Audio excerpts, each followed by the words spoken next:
Mitch Barnett. Yeah. He looks like it's round 27 already. I looked at him on the sideline, went, he's got elbow strapping, shoulder. He got split on here. He's got the head taped already. I'm like, can someone tell this guy it's fucking first trial? I think the bit that's going to be concerning from an RLPA's point, star players are going to get their jerseys bought. They're going to get good revenue in return. That's the way it works. And locker room guys like myself, no one's going to buy my jersey like in my prime, all right? So that's where it's like some of the other guys who aren't on good money are going to look and go, how come we aren't getting But then you got to think, where play better. Be a star, 100%. Yeah. Congratulations, Jordan MAILATA. Woo! Yeah. Boy. Bankstown boy, South Sydney Junior, Bulldogs, second team All-Pro, 2 Super Bowls, and now a Super Bowl champion. I saw David do a podcast with the Premier, and it physically made me sick. They're sitting with Adesanya. And then you see Nathan Cleary's basically shaking hands with Dana the whole time. And then you got Teddy up the front as well, who could arguably be the trainer or coach for the fighters. He was that close. So this is the Levels Network. I'm Justin Horo, joined by the Triple OG Winnamoo Mason. That is my attempt at what's his name? Bruce or which one's Buffer? Bruce Buffer's which one's the boxing one? What's the OG's name? The boxing announcer. Bruce and you've got me. How have I go Google that now, eh? So I can't believe we can't remember that. Getting connected. I'm got the buffer in Benny my brain Buffer. right. But mate, before we get on to the footy, and Lukey went out. Buffer. Michael Buffer. Is it Michael? Yeah, That it is doesn't- Michael Buffer. That doesn't sound right for some reason, even though Bruce is taking over, that's why. Bruce is the fucking, he's the man. It was good to see it live. My very first USC event on the weekend as well. Same. Yeah, mate. So went out to Sydney. New friends at KO Sports. Yeah, shout out to KO Sports. So randomly, you told everyone you had the Mickey seats as per. By the way, everyone was asking me when we were walking around, where's Mace? Where's Mace? I said, he's got the grouse. He's up the top. He's in there. He's with the big dogs. Were you with the 8? The 8th was a couple of things away from me. Okay. It was a few boys up there. I thought Mitchy Moses, a few Para boys, everyone. They're all just in these little boxes everywhere, all separated around the halfway, sort of looking right down. It was pretty good seats. Did you enjoy it? I did enjoy it, apart from the fact that I did have a 6:30 flight, so I couldn't push it. So I left. I was trying to push it as long as I could to watch the main, and I had to leave just before the main event. A couple of fights Because the fucking women's fight went for 25 minutes. Yeah. Killed me.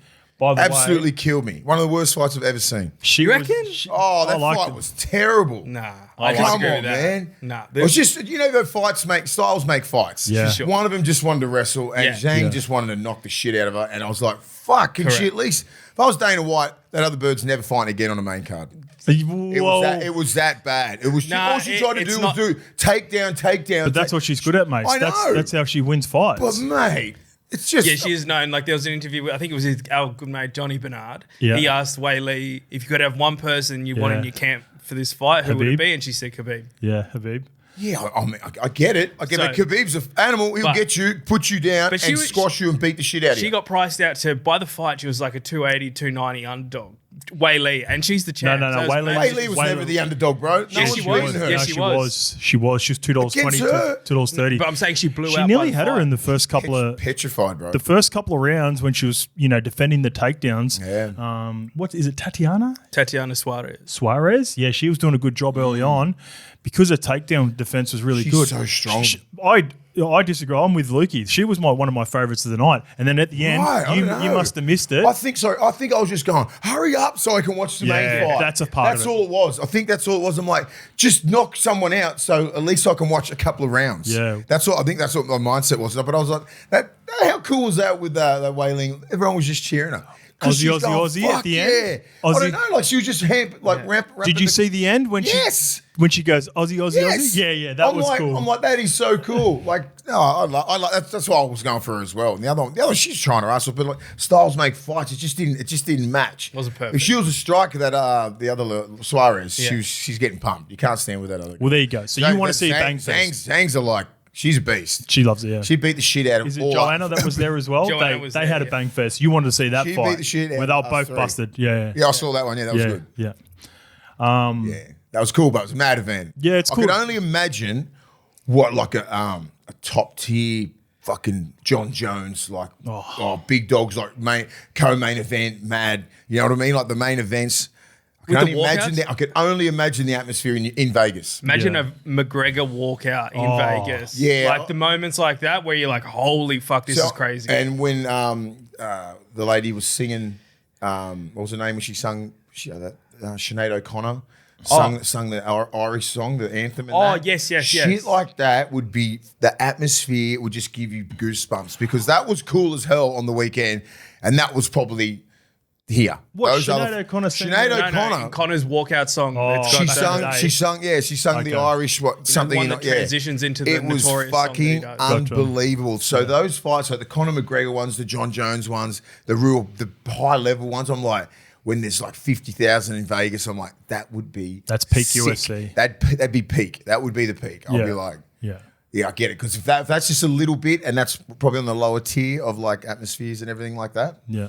Still good though. Even the one in Melbourne, 70,000, bro. Yeah. That shit. Ronda Rousey when she fought, like I was like, wow. When Starbender came out and did the dance. Who was it Cheese? Because by the way, Cheese randomly messaged me on Friday. Hadn't spoke to Cheese in like a year too, by the way. And he's like, hey bro, you want tickets to the UFC? And I said, why not? And I said, he goes, do you want to bring Mace? And I said, I think OG's got tickets already. I said, can I bring me little mate? Same as you, and he frosted. Fuck as if he wasn't going. Yeah. I thought you would have been going anyway.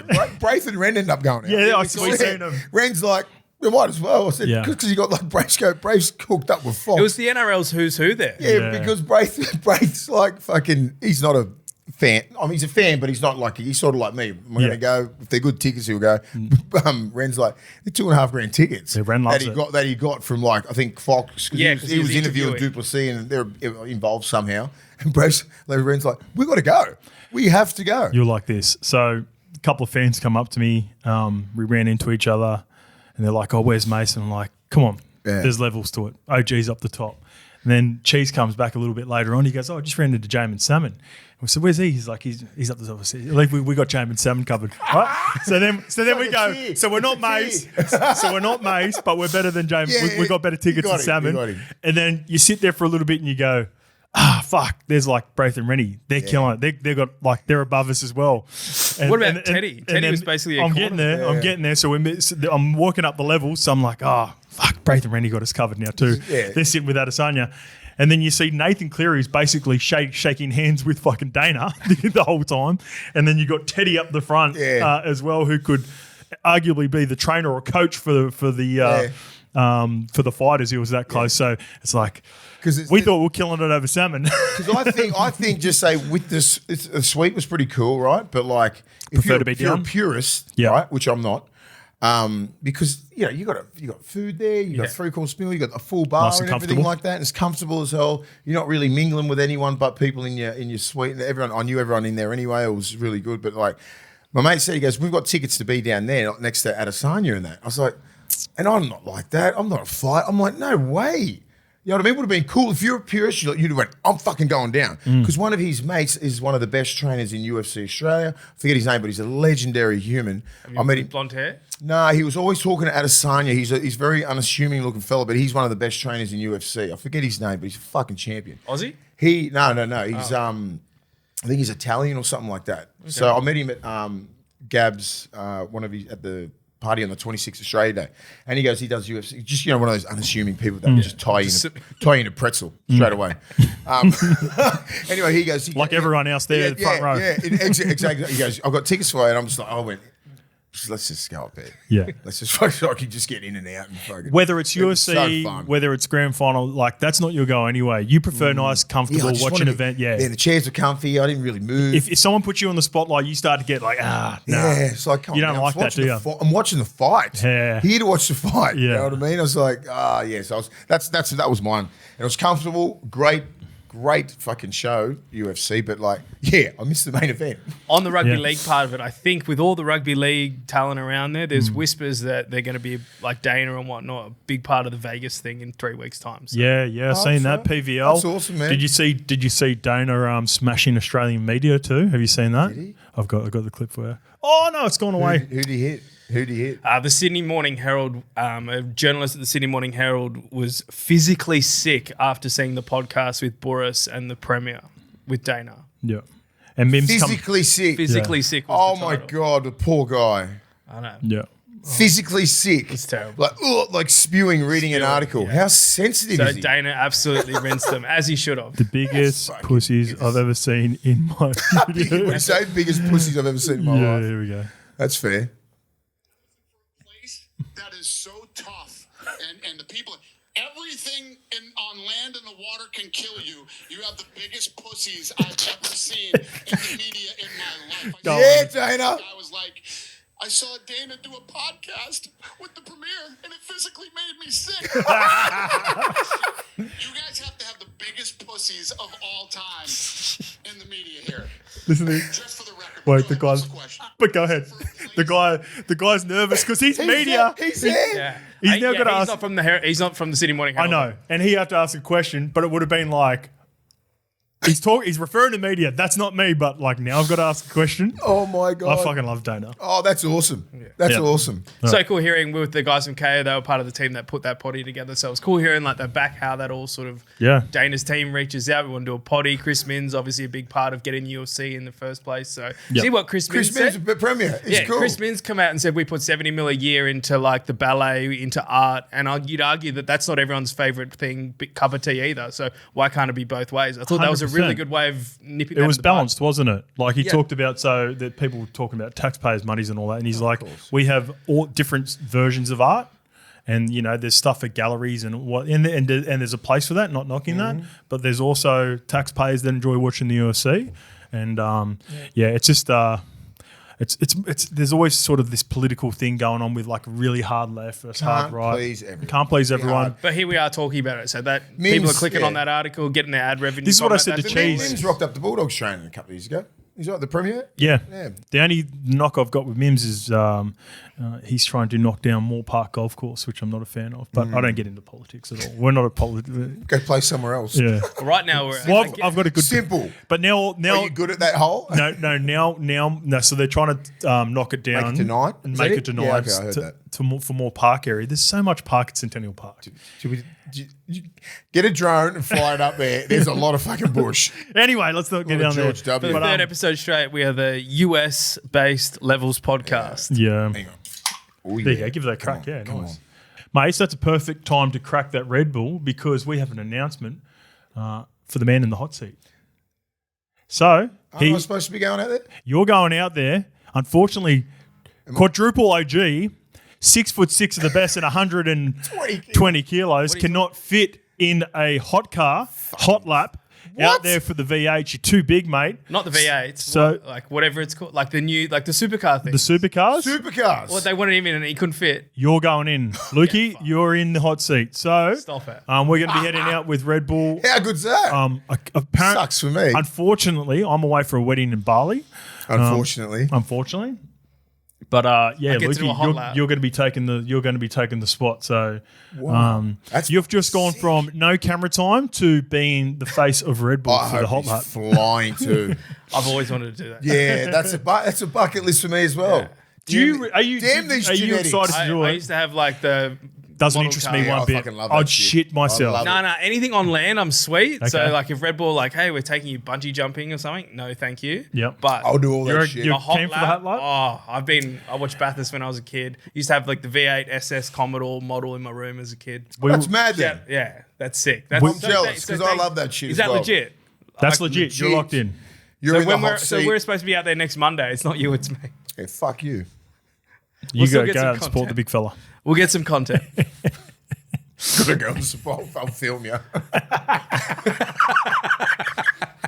All right, fucking, you suck.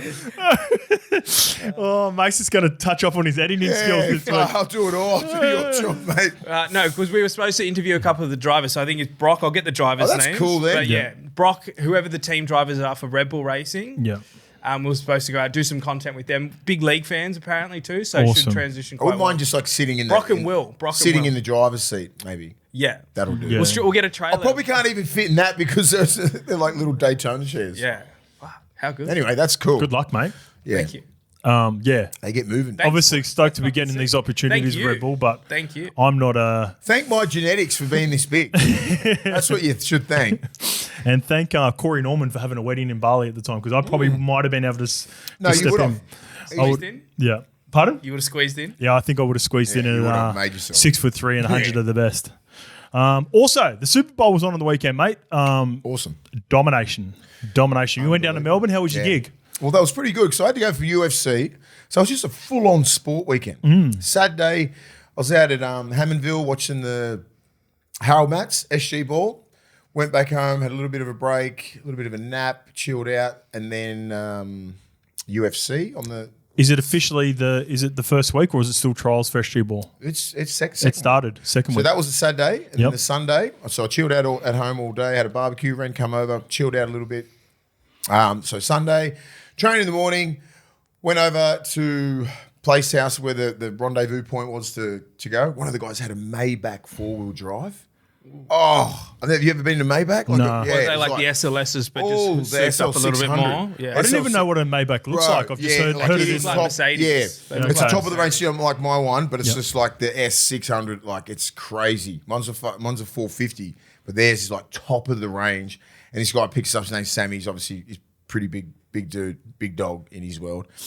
I said, that's a fucking, I was like, I always wanted to get him one. It was and I'm not a car man, you know that. You know that, boys. I'm like, that is sick. And I wanted to sit in the back because the back would be like being in business class because you can recline right back. But I felt rude fucking because my other mate was sitting in the back. We couldn't double it up, put the other chair forward, could have leaned right back like screens, everything like the windows. It was $450,000 car. Yeah, wow.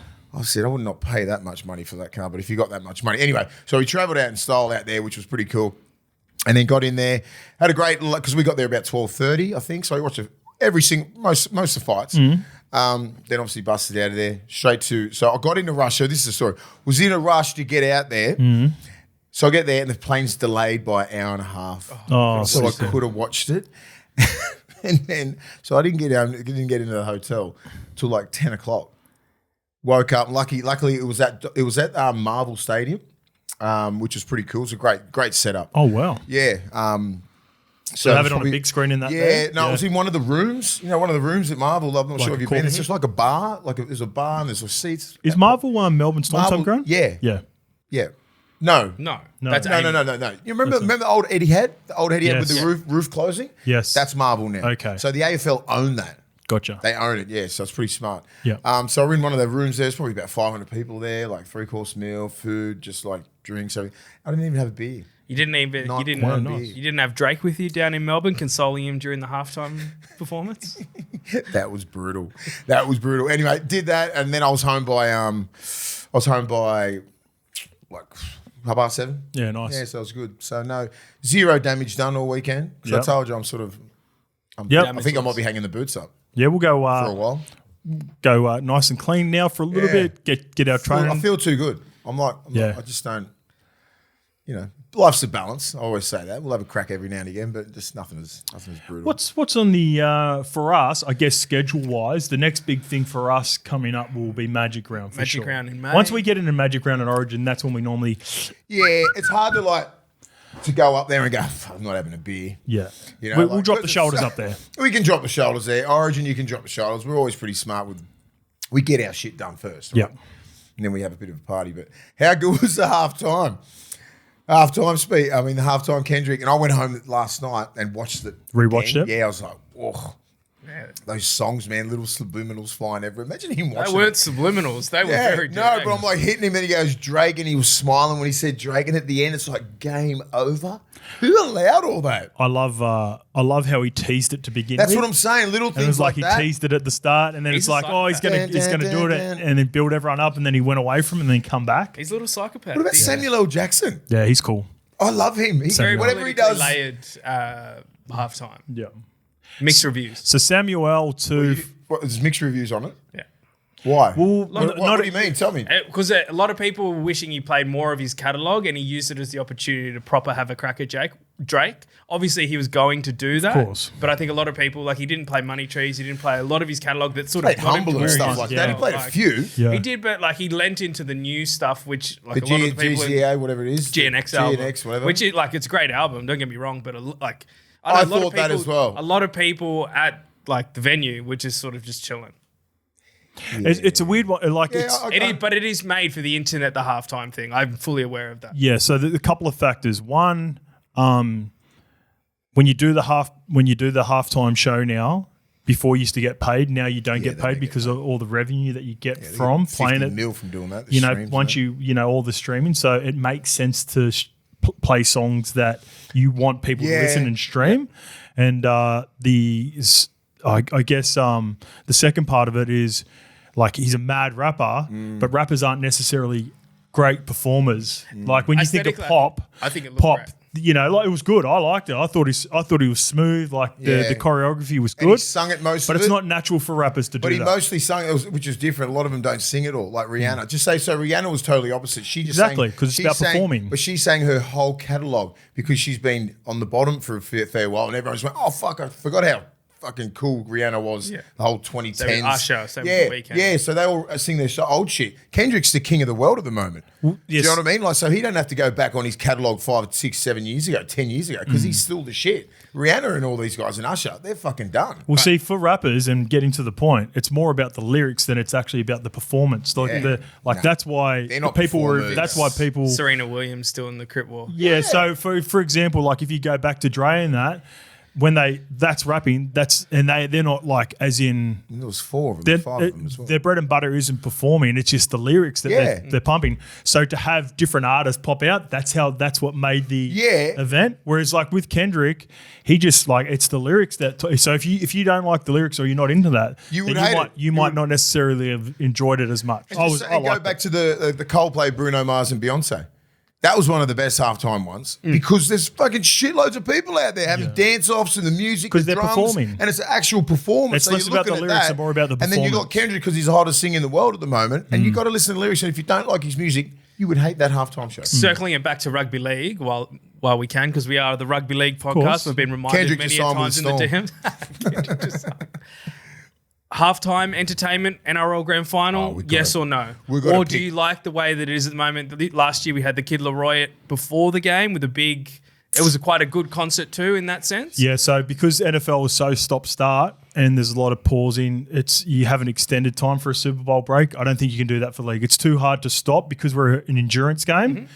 You can't give him 25 minutes. You can't wait for 25 minutes. You completely cool down. So there are games, and Mace, you'll agree with this, where I'd prefer not even to have half time. Yeah, That's, if you're- yeah. Sometimes you come in at half time and it can be deflating. So to add an extra 15 minutes on that, I'm not for More, it. You got to do more, it before. more. You remember when you were had the similar concerns about Katy Perry because you're like, I didn't see Katy Perry. Same thing with AFL. You don't want an extended break. It makes sense for NFL, who sometimes the defense is sitting on the bench for 20 minutes at a time So on it a could be drive fucking anyway. 45 So minutes. Yeah, Could be okay. 45 the minutes extended before they period do at it. half time doesn't affect them as much because it's all speed and power. Well, Jason Kells was talking about on New Heights. Someone asked that sort of question because you get that 25 minute instead of the 15, and the coaches are like, "Get on the bike, do this," and he's like, Yeah. "No, I'm sweet.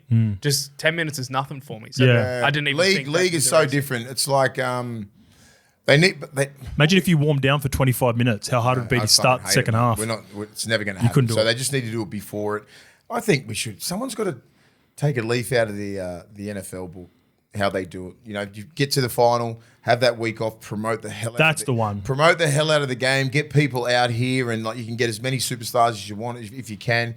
Whoever does that first is going to change whole grand final weeks, because the AFL and the NRL, we're like that, you know?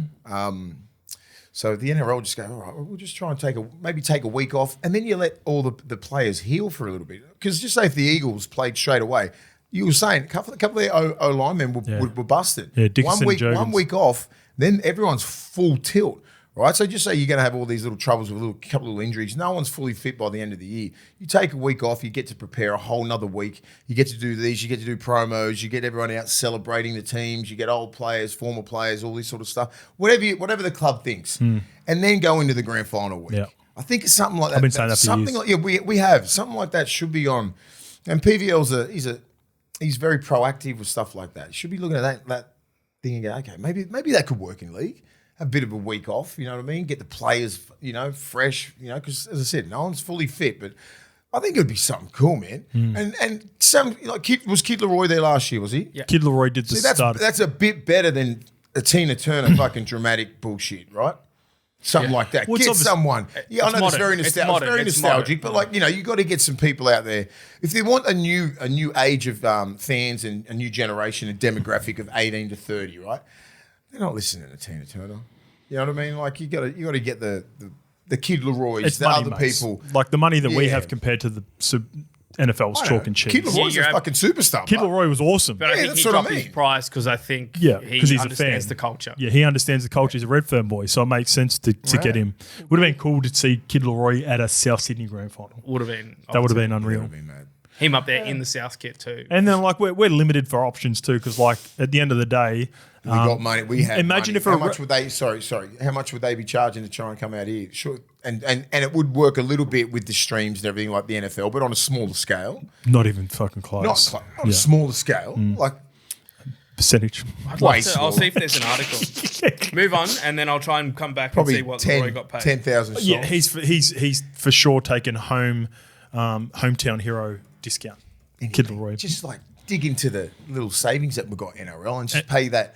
What is it? That Combs dude that come out here? What's his name? Luke Combs. That's He'd a be good shout. Luke Combs loves Morgan Australia. Wallen, Yeah, I those sort had of tickets blokes to. I would wish kill I it. wish I was a concert person. I had tickets to was it Coldplay and that Coldplay guy? would be Yeah. sick. I'd love to watch Coldplay. There's a I don't know few- about for a grand final, but as Nah, in there's the a few, concert. but I'm just like, I could be bothered. The only comparison, there's no Combs, I had there's no tickets to that guy. Did you have no, Combs, did you? no stats on Leroy, but Katy Perry was 5 mil of the best. 5 mil. 5 mil. It's a lot of money. She's a globals. Obviously, he is, but he's not Katy Perry, and I'm a big Kid Leroy fan. Yeah. He hasn't got the runs on the board that Katy Perry's had over the. Get Rihanna. Surely she's not costing that much. Yeah, only 50. Only 50 million lira. Anyway, food for thought. Just get some. Like, I think we're heading in the right direction. If we went to Kid Leroy last year, we fucking can't go back down to like Billy Idol. Someone like that. You remember that grand final? When he fucking. Wasn't that AFL? No. It was NRL. It was Meatloaf was the AFL. It was Oh, no, 2003. Meatloaf was the I really think it was bad 2000. AFL one. No, his mic didn't work. Yeah. I think it was 2003 or 4 was one of fucking my ones. It was like, I was well there. That was a while ago. It was 20-something years ago, Yeah. Billy Idol, and he sat there and fucking nothing worked. And everyone just standing going, this is stupid. Hey, What year? Before I'm we move thinking off this, 03. brush the singers, brush the halftime. 2002. Hey, 2. Yeah, the Roosters won. 2002. Congratulations, Jordan MAILATA. Woo! Yeah, boy. Bankstown boy. Oh. South Sydney Junior. Bulldogs Second local. team All-Pro. 2 Super Bowls and now a Super Bowl champion. Congrats to the Eagles. They were dominant across the board. Yep. I like Jalen Hurts, man. I'm happy Yeah. for him He's- to he see him get killed the it, Super mate. Bowl MVP. I was happy for Saquon, obviously, but stoked for Jordan. Yeah, man. Look, that's one of the best stories. Let's try and really uplift that, right? Like, I don't care about the Jared Haynes or Val Holmes went over there. They got a lot more like media coverage because of the fact that they are who they Bigger are. names at the time. Jordan is like what he did, he realised there is a such thing as being too big for rugby league. Mm-hmm. You know, when he didn't play, he probably didn't have the skill set and he didn't want to go into the union one because it was probably too late. He was probably about 2021. He goes, all right, I'm going to try my hand at NFL. Went over the pathways, went over there, absolutely dominated that. Natural. Eagles pick him up. And You can't underestimate what he did there. Like, went over there, and an offensive lineman, like, it's not your progression going forward. It's that step back and then maintaining your weight and being dominant like that. 6'8", 145 kilo. Imagine him being trained here, going, you got to get under 125. I'm thinking. Over there, eat what you want, big boy. Get as big and strong as you can. Still kept his athleticism and his hands, big, long reach, fucking pancaking everyone. He's one of the best left tackles in the game. I reckon he should have got first team All-Pro. That's how good he was. Who got first? Penei Sewell, I think. Penei was that. right. Penei's right tackle. He's for me, he's the best tackle in the game Yeah, okay. by far. Big Uso, he's another Big Uso from Yeah. Detroit Lions. You can't completely dismiss Hainsey and Val though. They opened up the door, and that's where the pathways have started. Oh yeah, I'm just saying. And then that led to guys like Jordan Mailata. I'm just saying, Jordan Mailata. Those guys played like Val Holmes didn't play a fucking NFL game. Jared Hayne, still, did. the opportunity. Jared Hayne did. But the opportunity that those two guys built so for those two guys going over there, the NFL's gone. Fuck, there's definitely a market down there. We need to get into that market. That opened up the pathways opportunities I'm not down here in disrespecting Australia. that. I'm just saying what he's achieved. Yeah. Right? Compared to those guys. He's Of fucking course. all pro. It's not even. Do you know what I mean? Like That's but comparable. That's not even comparable. I'm like, I'd be thanking Jared Hayne if anyone. That's it. Like that's the only person you'd be thanking because he opened up all that kind of stuff for the pathways for Val. And then obviously Jordan. And Jordan's just gone over there and absolutely just dominated the game. Like there's no one that has dominated the game like him. He's an absolute fucking star. Did the Welsh rugby player get much time with the Chiefs this year? Louis Rees Zammit. Yeah, he was a gun too. Wasn't He moved around. He went to Jacksonville after for a little bit. okay. I think he's on their practice squad right now. Be hard. I think he's going to be the best He's obviously right now the best crossover union all league player ever. No one's coming close. No one at all. In saying that, he wasn't like a professional league player though, so that'd be a knockback as well. Compared to like what Jared What level did. did he get to? He got to like 20s. 20s. 20s. I reckon he would have been a top tier union player as well. Yeah. Fitness levels, it's just too fast. He was so big. He could move. He could run like linear. Boom. I can run through blokes, step, everything like that. But like, do you see the highlights of his 20s? Yeah, his 20s highlights is a fucking joke, right? It's like if you're a young kid playing, then you'd be like, I'm not. He was probably the Polynesian kid where the parents going, to the Aussie kid, you're not fucking playing rugby league. Look at the size of this motherfucker. 6'8", 125, runs like the wind, cannot tackle. You run into him, he's slamming you. Like he's just like he was a freak. I saw those highlights. Anyway, but like fuck, what a story. He just won a Super Bowl, played in his second Super Bowl, second team All Pro. Signed a what? $56 million deal, which is what, about 70 mil Australian. 66. Set up generational like money for his family. Like it's just great work, man. I'm so proud of him. He was captain. Captain, yes. That was cool at the start of the game. That was cool as hell, Like right? that. We've got to get him on this podcast, man. I want to have a really good chat to him. Yeah, he's going to be hard to get now. Yeah, I know. He was hard to get 2 years ago. He's going to be hard to get. Shout out Jordan. What a legend. Why do you think they won the game? You know more the nuances of the game than me, but I was thinking they took away Saquon's run and they were trying to get at him, left so many holes for Jalen Hurts, and they tried to cover Brown and Devontae and got it, and then so Hurts just runs again. Like if they, like you know what I mean? They just got beat on all 4 levels, didn't they? Yeah, so for the Eagles side, it was a non-negotiable. They had to stop Saquon. They did that. They limited him, and they put it in Jalen Hurts. Up for. They put it in Jalen Hurts' hands, and they said, if you're going to beat us, you're going to beat us, and he did. He did. And then defensively, Jalen Carter. God damn. Jalen Carter is a freak. He didn't come up with any sacks or anything like that. I think he got like a couple of pressures, but he gets double teamed and triple teamed, and everyone gets one-on-ones on the edge. So everyone else eats around him, but Jalen Carter is the next Aaron Donald. Do you reckon? Yeah, I agree. Do you reckon Fanua Blake is built like that? Yep. Yeah, I reckon Fanua Blake would have been a problem if he was a DT, a defensive end, because he's so quick on his feet and very powerful. He's the only one that I could see right now in our NRL that could be a defensive problem. Because he's so, I'm not saying there's any chance that he would do it now, but if he grew up in America, he'd be a fucking problem. You're right. No, I'm just trying to think of measurables. Who else? Adam's almost perfect, bro, for DT. Yeah, that's what I'm saying. Smaller nugget of body. And quick movements, good feet, nice soft hands. They would have made him like probably a little bit heavier, probably stronger, faster. You know what Americans are like. It's, next level. I reckon I always look at Fanua Blake and go, he's probably 6'3", 115. I'm being lenient here. I think he's 120. 6'2", 123. You know what he does really well too that would translate from rugby league? So you know when he does that nice little beautiful late footwork and he squeezes through? Yeah. So if he was a DT, he gets thin. Sitting between the A and B gaps, getting in between the centre and guard. He gets thin. To go through and then get the pressure. He'd be, I know if he grew up in there, he'd be. I always look at that and go, he could and this is him. Like he does hit up sometimes when he just, it's not like 1,000,000% full tilt. Where if you line him up in that position and go get him, imagine how explosive that man can be. Yeah. And then Like, once they set their feet and they try to because they're worried about the swim move, he can just go straight through you as well. He bull rush you, go thin, get around you, flip you.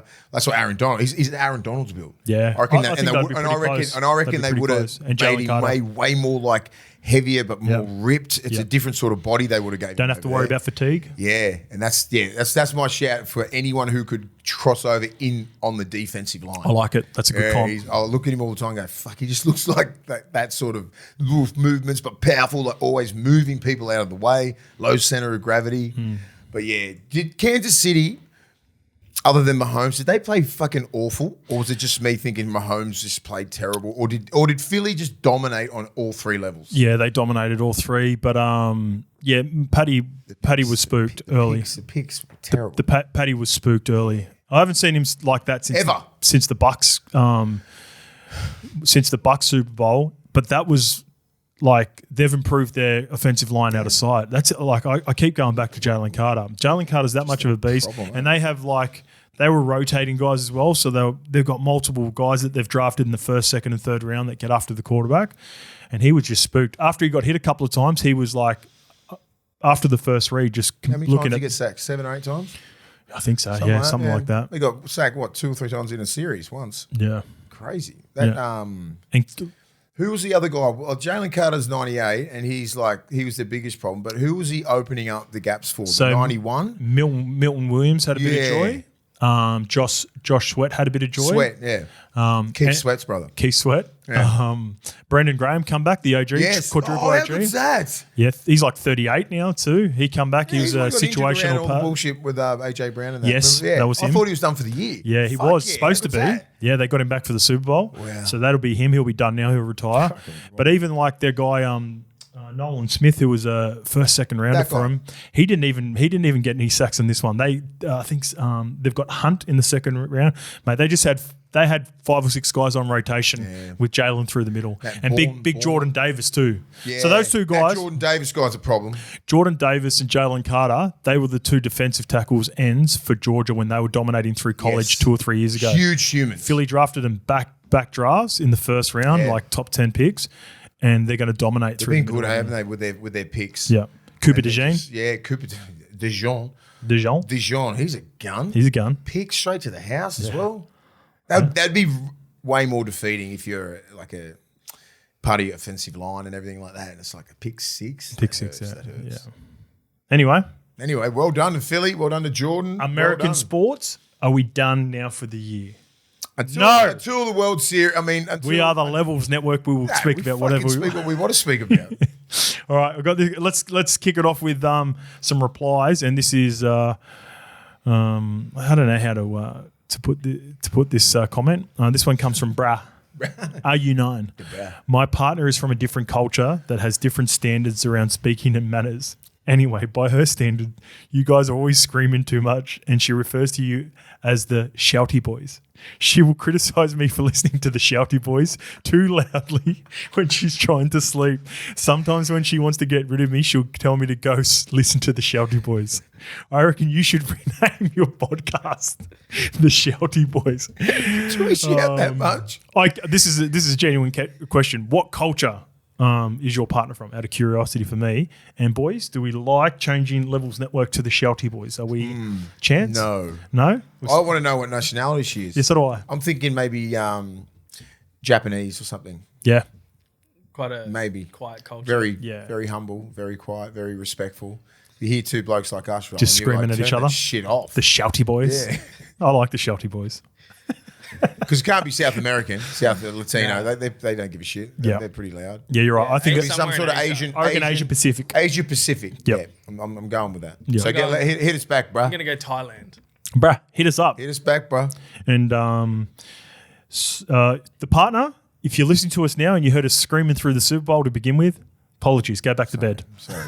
Put your AirPods in, son. Yeah, put your What's he AirPods doing? in. Listening to it on speaker or something? Good night lullaby. All right. We had We're some not putting you to sleep, mate. here we go. Not Andrew Huberman. We had some replies, and this is, I guess, for me and Lukey, concerning that we had no support from our end, Lukey, around the Eels Bulldogs bet. This one comes from Steve. Hoz and Lukey are going to be rocking Dogs jerseys until grand final day. Let's go from finals. Chris Marr goes, my highlight of this year, Scope in a Dogs jersey in September. And then Matt Warren jumped on. I'm sure Scope is on good terms with Wally Wynn. While he's there, pick up a Dogs jersey. He can get Mason put on the back for free.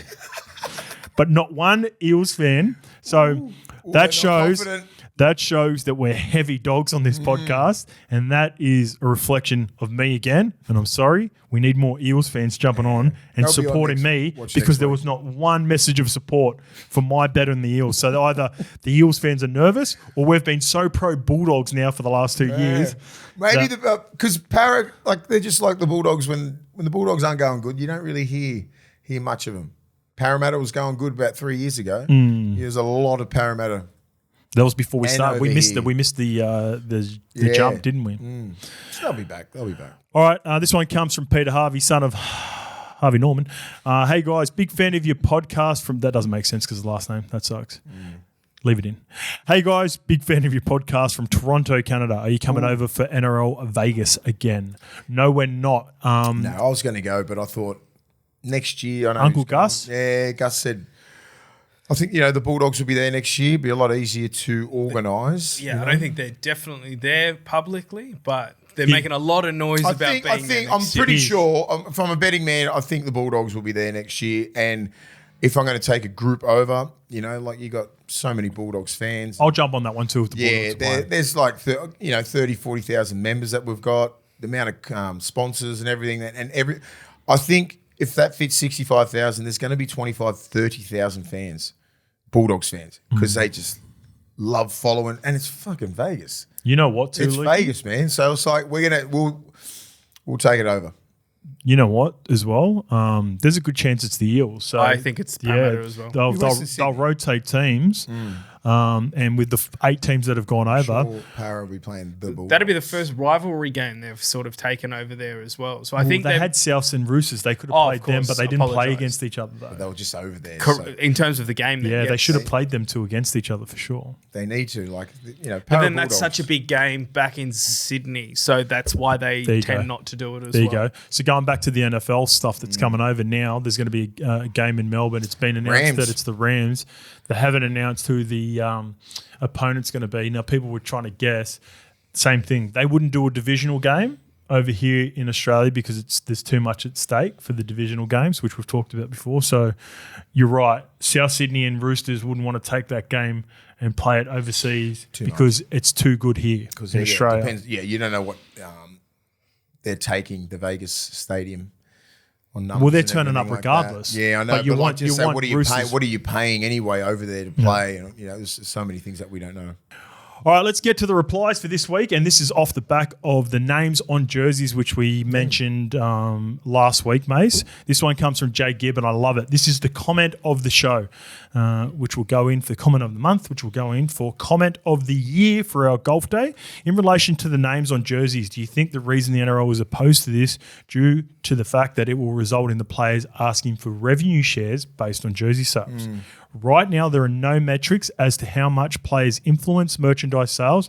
However, adding names to the jerseys will provide the data as to how much money the NRL and clubs are making off each individual player in merchandise sales. The NBA and NFL frequently release data around the top-selling jerseys, which clearly show who are the best sellers and who generates the most money for clubs, retailers. In football, players like Mbappe, Ronaldo, etc., have used this data to help sell their image rights to third parties for massive money deals. Something that should have been done 20 years ago or even more, where Super League come in, they had the names on their back because players own their intellectual property, which is IP.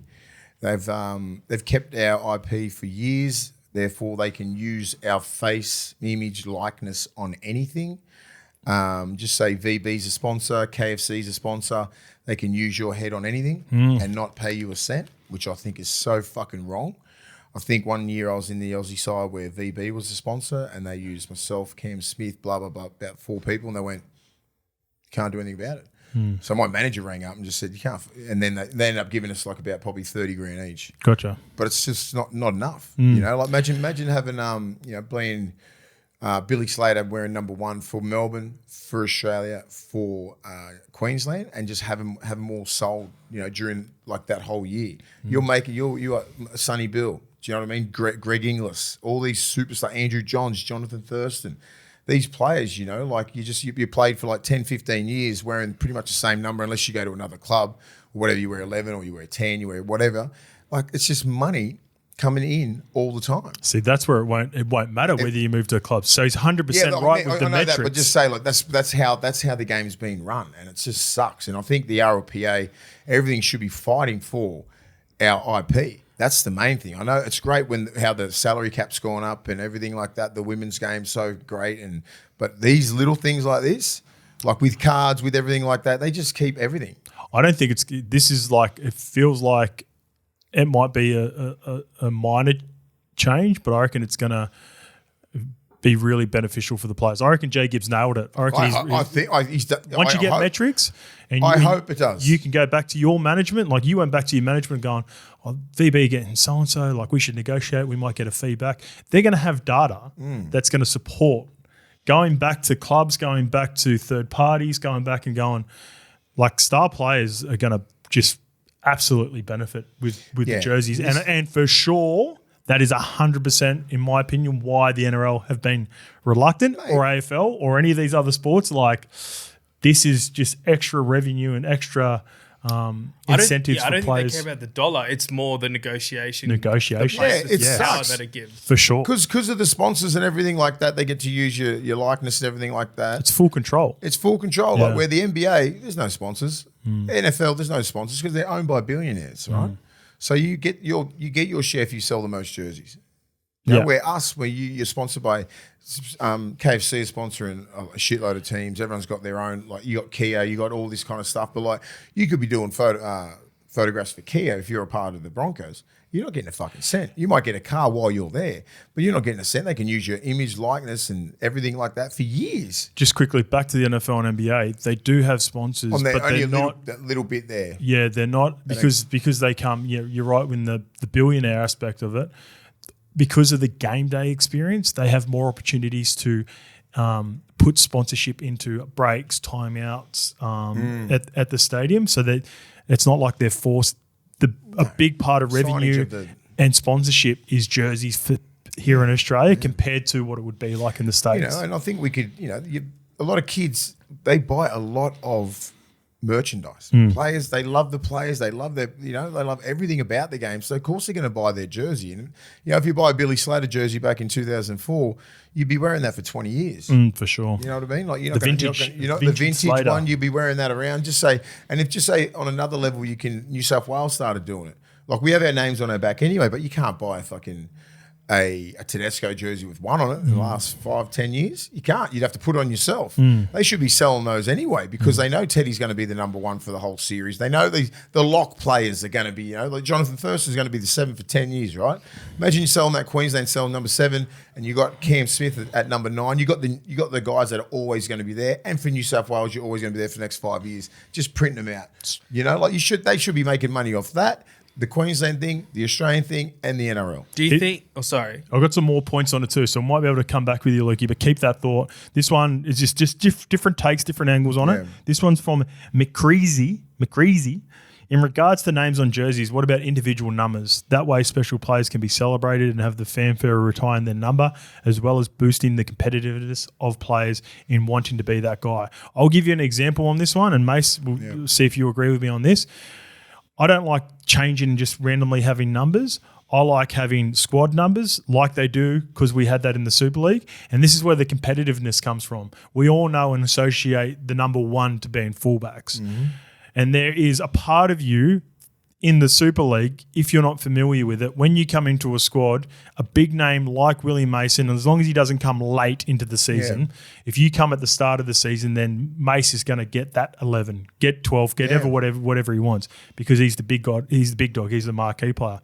But there were for some of the guys that are over there, especially some of the young English guys or French guys or whatever, it's about fighting for that jersey. So you get that jersey for the whole year.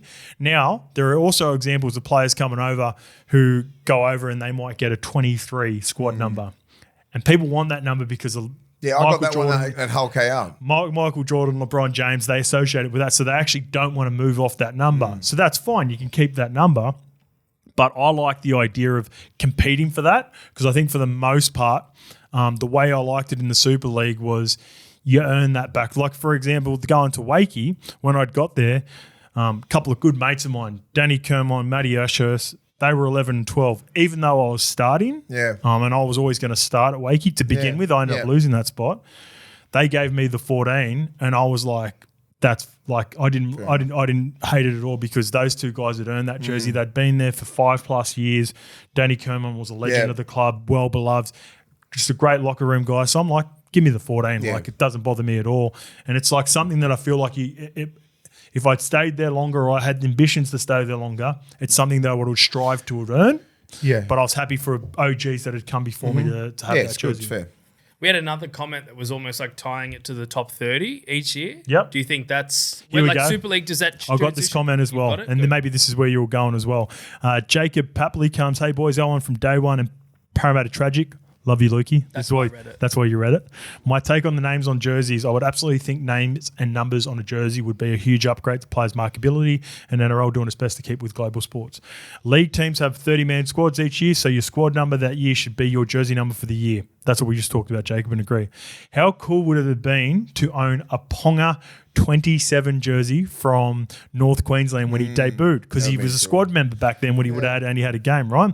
Or what about a Hayne wing jersey, number 2, before, you know what, Hainsey would have even been GI wing jersey. Even Hainsey would have been a depth squad number as well because he didn't start round 1, I believe. Cooper Cronk, 2003. So there's an authenticity to where players started. So those jerseys could be even more, I guess, prioritised memorabilia pieces moving forward, like their first Especially jersey. with the name on the back and the number, right? Yeah. Like I debuted, I think my number was 18.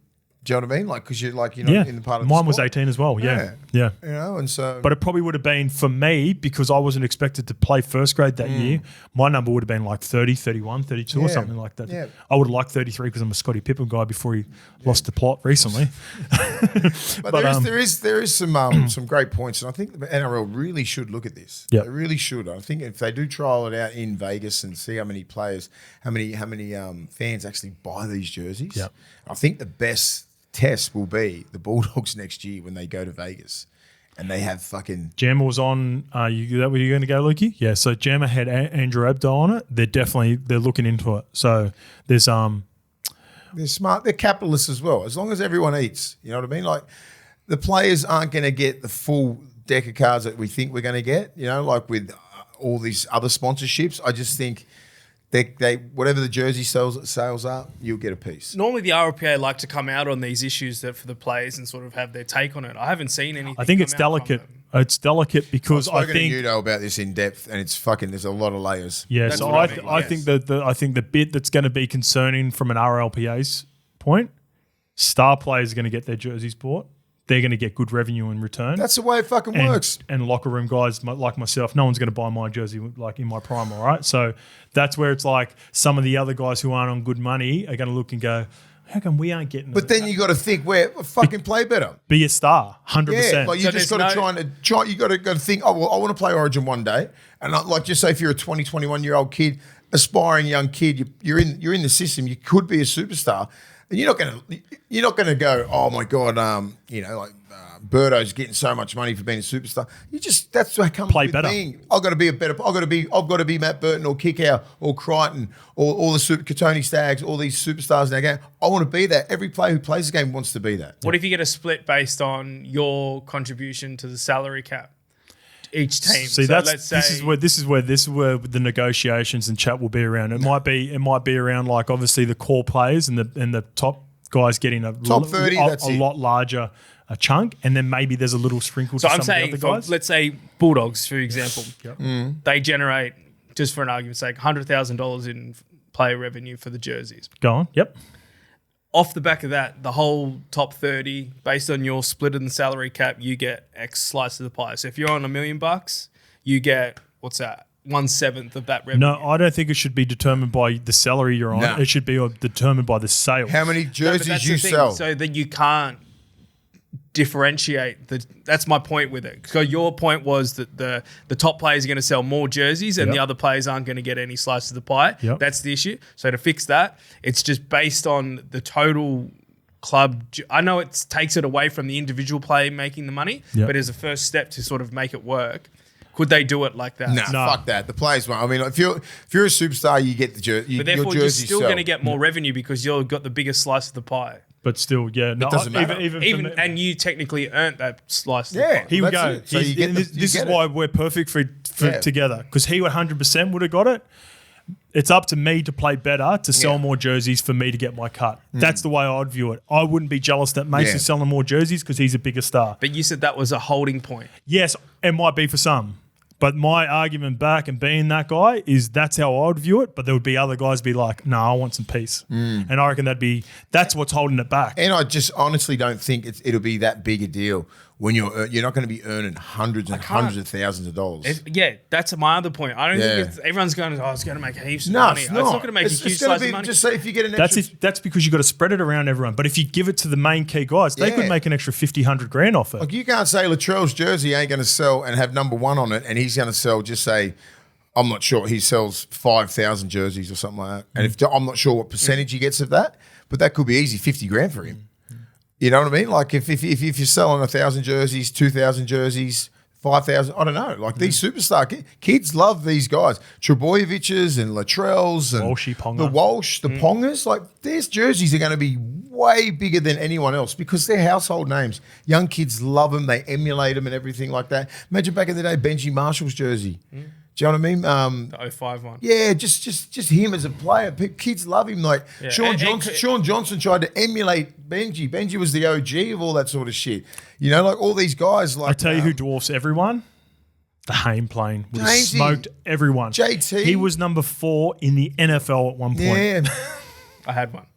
So did I. but Still got it. Hainsey was that 38, dude for baby. years, man. Like number 1 or number 5, and you could have got his number 2 jersey in Origin. You could have got his number 1 jersey in at Parramatta and number whatever he was playing for Australia. But like he was there for about 8-9 years. Who'd be number 1 right now, do you think? Walshy? Ponga easy. I reckon Walshy. Bigger market. I think Walsh. Broncos bigger reckon? market. Be up there. Yeah, those It would have two, been those KP two. for a long time. Walshy's the new pin-up boy. Yeah. He's probably one of the most popular players. You can see. I think Ponga. Oh, no. I got one from left field for you. I reckon Brian Toto would be right up there as well. Bizza. Yeah. I reckon Bizza with Toto jerseys He'd would be fucking popular. fly. Biz has got to compete with Cleary. At Doesn't Penrith. I reckon? Don't think? I think he'd be more popular. You reckon than Cleary. you reckon Biz outsells Cleary at Penrith? Yeah. Yeah, he I got some data from. I don't know. I just think young kids love cool dudes. Toto's very like on social media. You feel like you know him. What are those things called when people give videos and shit? Cameos? Yeah, cameo. Yeah, he's the biggest on swishes that. and stuff. He's the Swish, biggest. yeah. He's the most requested. Okay. Bizza. Yeah, he is. That'd Yeah, be mate. so funny too. He'd put proper effort in. So good. Walshy and Ponga. Yeah, those guys. Who else? I reckon they're the. I Would think not go past any. Who's the smoke? Latrell? I think Latrell. Smokey. Who's a Smokey? To get who'd be an underrated jersey purchase. Mudders Curran. I see I Mudders Curran. reckon Critter, simply because he's with the Bulldogs, and the Bulldogs they buy jerseys. That's our demographic. Yeah, so that's buy where you got to go. jerseys. The big markets. You got to look at the market like the Bulldogs. Bulldogs, they all like a lot of people like they wear their jerseys to games, and he's our captain. Everyone loves him. You know what I mean? You know, I think Kickout will be up there as well. The Wires movement, SJ Sean Johnson would have Yeah, dominated. He would have dominated the New Zealand market. Or Imagine an all the RTS Wires. when he comes home. RTS would be the guy now. Yeah. Yeah, there's a Anyway. big few. Like, even like just say with Roosters, Roosters don't particularly wear their jerseys. They don't sell a lot of jerseys. So guys like Minicello, Teddy, and all these big stars that they've had still would have been outsold by a Parramatta. Do you know what I mean? Like a staff of Parramatta, like Hainsey or someone else or someone at the Bulldogs, easily. Any halves, JT would have been massive. Matty Bowen would have been big. Matty Bowen huge. back in the day would have been big. They should bring back some of the retro jerseys as well. Sonny would have been huge. Sonny would have been That's massive. a good shout too. Sonny. You know, like Sonny would have been bring huge. back a Sonny Bill. Sonny one. and Hainsey would have dominated the 2000s. Israel It's a Folau, fascinating Greg topic. Inglis, With when you GI, start feeling sorry, like- as well. GI was massive. Bill would have been big. You know, I don't like reckon Bill Andrew was big. Johns. I don't reckon Bill would was have been big. but like Queensland Bill. Bill's beloved now. Life after footy the way media and that. But there was like, not everyone loved Melbourne during those days. But Queensland loved him. Yeah. So the Queenslanders would have just been His Origin easy. jersey would have done better Yeah, than I'm his saying, that's what I mean. Melbourne They need to go on the 3 different levels. Yeah. You know, like the Origin ones, they sell. It's just You know, turning you into want- collector. It's fascinating. How many Justin Horo jerseys have been sold in billions. total? Retrospect, In total, with over thousands. 6 years, Thousands. I reckon -3 at Parramatta somehow. Burnt, Not rookie bought. year. Rookie year. Player of the year. 2010 scape was different. Yeah. It's different. It's a different man. It's a different man. All right, let's get to rule changes. This one comes from Ruzexo. I don't think the sin bin will affect the game much at all. When players have been taken off for HIA, 90% of the time, the offending player was already in the sin bin anyway. The problem was letting the injury dictate the discipline, so I doubt we will see this happen more than 5 times throughout the season. Here's one for you, and I got a reply to this. Maybe the referees, you know how sometimes there have been some really soft ones where a guy's got sent to the bin? Yeah. Maybe the referees will be more inclined to let the player stay on the field to begin with. And then Let doctor- it play out, let the doctors and let the replays and give it, because you know how, like, even though we have the bunker looking at some replays. Head replays of the head contact and that, it feels like it's done really quickly because we want the game to move on. So if it is one of those 50-50 cases, the refs go, I'll leave this one. We'll give them an opportunity. They might look at it and go, fuck, we're seeing a Someone couple should of be angles talking now. in his ear the whole time going, there's been a head clash of number 11. Keep an eye on him. Yeah. Sidelines everybody like that. Just Yep. watch his movements. And if he's stumbling, blah, blah, blah, blah, give him like 30 seconds or something like that. Sorry, and mate. then This is boom. referring to the play that's potentially could be sent to the bin. So, for example, it might be, like you're saying, the Yeah. communication comes down. Hey, by the way, it looks incidental at the looking at moment. it. Leave him on the field. We're going to continue to look at it. And then within a minute or two, it might go back and go, he's seen the doctor, HIA, he's no good, get the player off. Or it could be, wait, we've looked at this now for a couple of minutes from 8 different Yeah. angles or how many different cameras Fell they've got. into it. Yeah, leave him on there, or it was actually worse than what we thought. Let's get him off. But as I said before, that's- saying I think before. I think we might see more 50-50 stay on the field. Is Do you my reckon point. saying what I was talking about before with the guy actually like with getting a HIA as well? That could happen instead of like going straight away and like he might be okay. There have been some yeah, cases do they like want that. But do they want to dance with that? Do they want to muck around with that, or do they just go, he's off? Yeah, there have been some before where we've watched it and gone like this. Because Jake Trbojevic, Well, Jakey's a prime example, right? We watched Jakey and we went. that was Everyone went, he has to go straight away. And I don't know why it took so long. You know, there was a bit of an extended break. But there are some where you watch it, we go, this is obvious. He's gone. He's got to go. And there's other ones where you see a guy stay out there for a little bit long. kid from Penrith. Remember the one from Penrith? I'm like, dude, it was in one of the games at the end of the year. Like he Liam was Henry. clearly knocked out. Liam Henry and against let him Manly. go. Yeah. That was bad. Like I'm like, so you see things like that, and then you see other guys get a little bit of a tap, and they're straight off. I'm Yeah. like, refs, you saw that? You're watching it. It's on big screen. That's what I mean with the communication from up in the bunker, having a look at stuff, going, hey, 15 for Penrith. He got knocked out. He can't stand up. He's stumbling. Get him off. Yeah. As soon as you're doing that, you're off. You don't try and get your bearings back in the next set of 6, which he did. But like the stumbling, You can fight through it, can't you? you can fight through Yeah. it, but if but like not when he slipped. Yeah. like No, that that's was a like bad all one. right. That was Liam Henry, That's you remember it? that's Yeah. a proper hit to the head where the refs sometimes get it wrong like that. What are you laughing at? Lukey? So just completely irrelevant. Okay. All right, let's get to this one. And this comes from Daniel Robinson. Hey, boys, we've got to push back on the idea that the crackdown on the proper play of the balls is a bad idea. If it doesn't make a difference, then why are teams like the Panthers and Storm coaching their players to never use their feet 100% of the time versus other teams who left it up to the other players? I reckon over 50% of the play the ball areas were due to players trying to use their feet and getting it wrong for themselves. After watching the trials, I agree. I'm going to apologise for my take last week. I thought I was against it. I thought it was meaningless and Some, as I told you before, some were the ones were bad. like They were bad. dude. You And walk. I told you last week. You walk over the ball.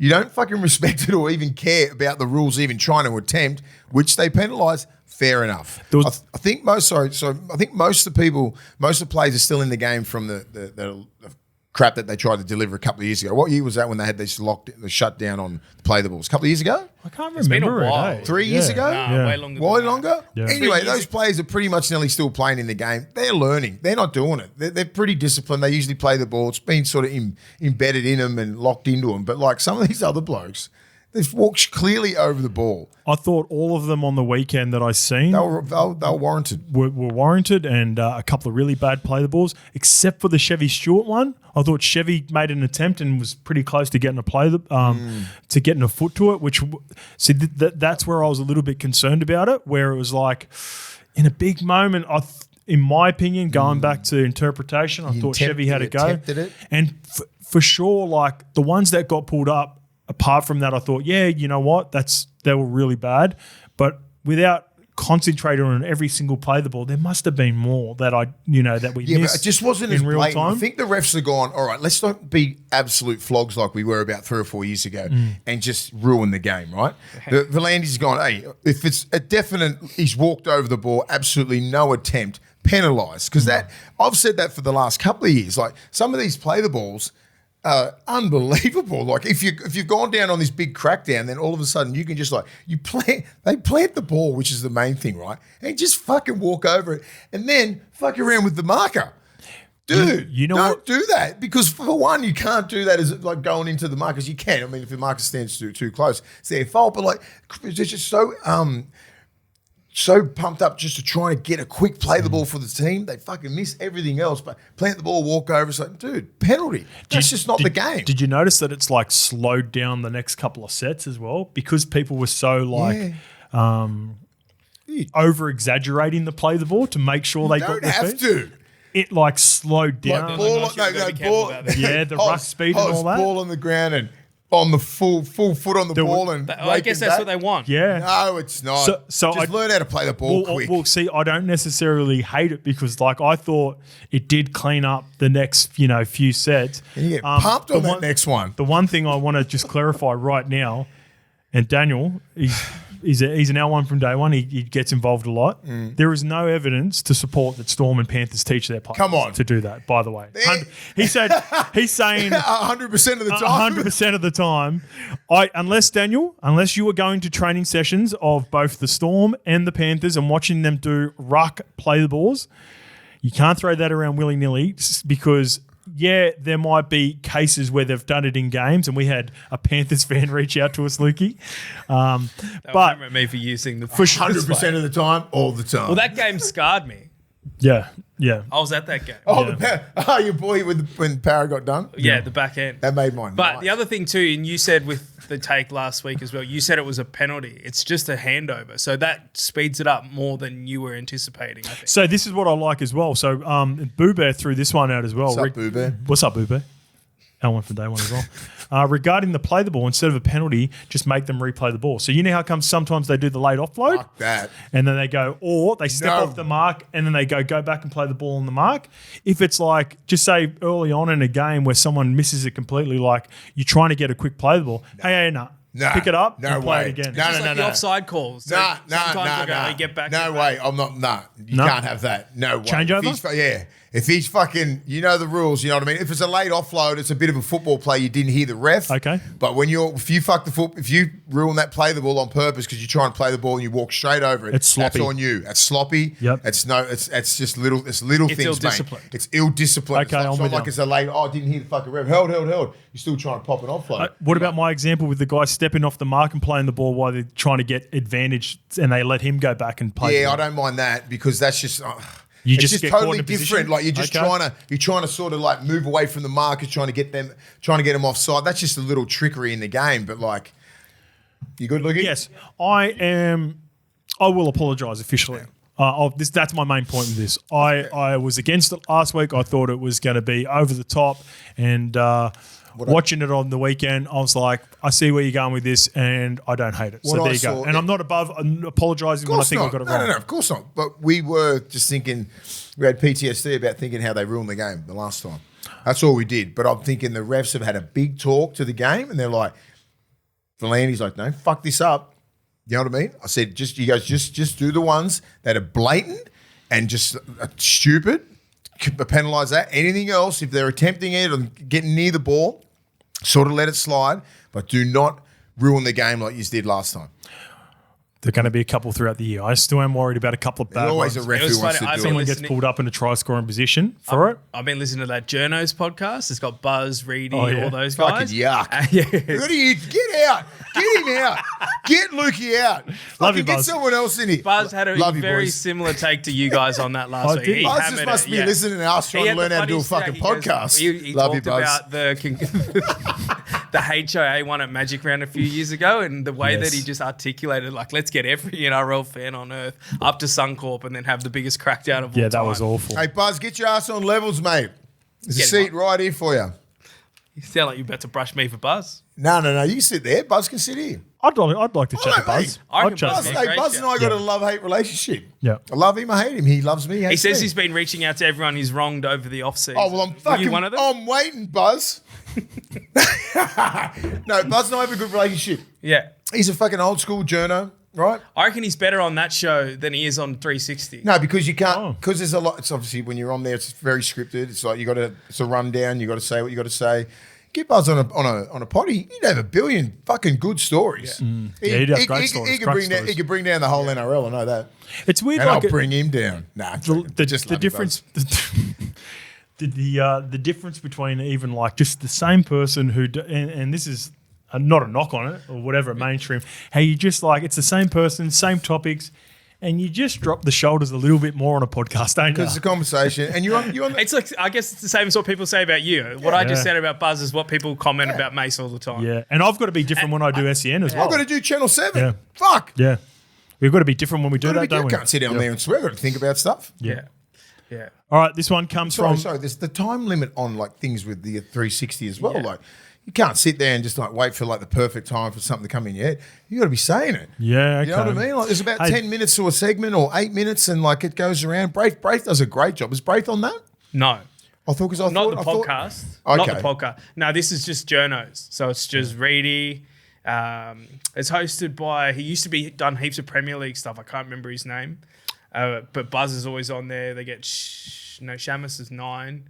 It could be Shamus. Yeah. Yeah. All right. But it's interesting. Seems like you love it. Definitely not. I'm just staying No, informed. Sounds like you love it, mate. Questions. I'm only kidding. All right, this one comes from this ack stinks. Your mate Cherry Giraffe Evans is the worst player in the comp Oh, come on. for the crackdown on diving obstruction rule. This is off the back of last week. Bargutho. So they reckon this account stinks. Yeah, that's what I reckon it is. This account stinks. He reckons Ches, the obstruction rule diving. He's good at it. He's And- good at and it. he's He pretty- slept on. He slept on.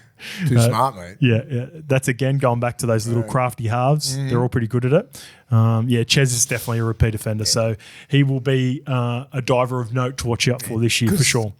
DC's a good defender. Yeah. Very good defender, mate. He's one got of the that- He's one of the better halves. He's got one of the great hip tosses. Very strong. Very strong. Very underrated defender. I think he just, as I said before, like last week, they play to the rules. Now the rules have changed. They'll evolve. I like it. And they'll, That's good. and they'll be I better. wanna They'll see- be better. Mate, most halves, they coming through the system right now, we're not just looking at your attack. Your defense needs to be fucking tip top, and it's about putting your body in the right position. Sometimes if you're a littler fella, like you're going to put your body in front, but that back row might be 110 kilo already at 17 or 18. So he's going to bump you off, but it's about putting your head where you wouldn't put your foot, right? Yeah. So a lot of these young kids are willing to do that because they know how important it is. You could be the best attacker, but you will not progress through the grades unless you are willing to put your head there. It's fucking hard, mate. Can we put a market on who we think will be the first player to get pulled up for a dive? Well, Adam Reynolds is missing the first couple of games because he's fucking good at it. I love Yeah. Reynolds, but as I said, I'm not bagging their defense because they just play to the rules. I'm with you. I agree. So it could I agree. be Reynolds would have been. who's our first game? Hey, by the way, I think Reynolds is a chance. Is he? Yeah, the chat is like people have been messaging me about it. I think Reynolds might be all right. I hope so. Yeah. It's good.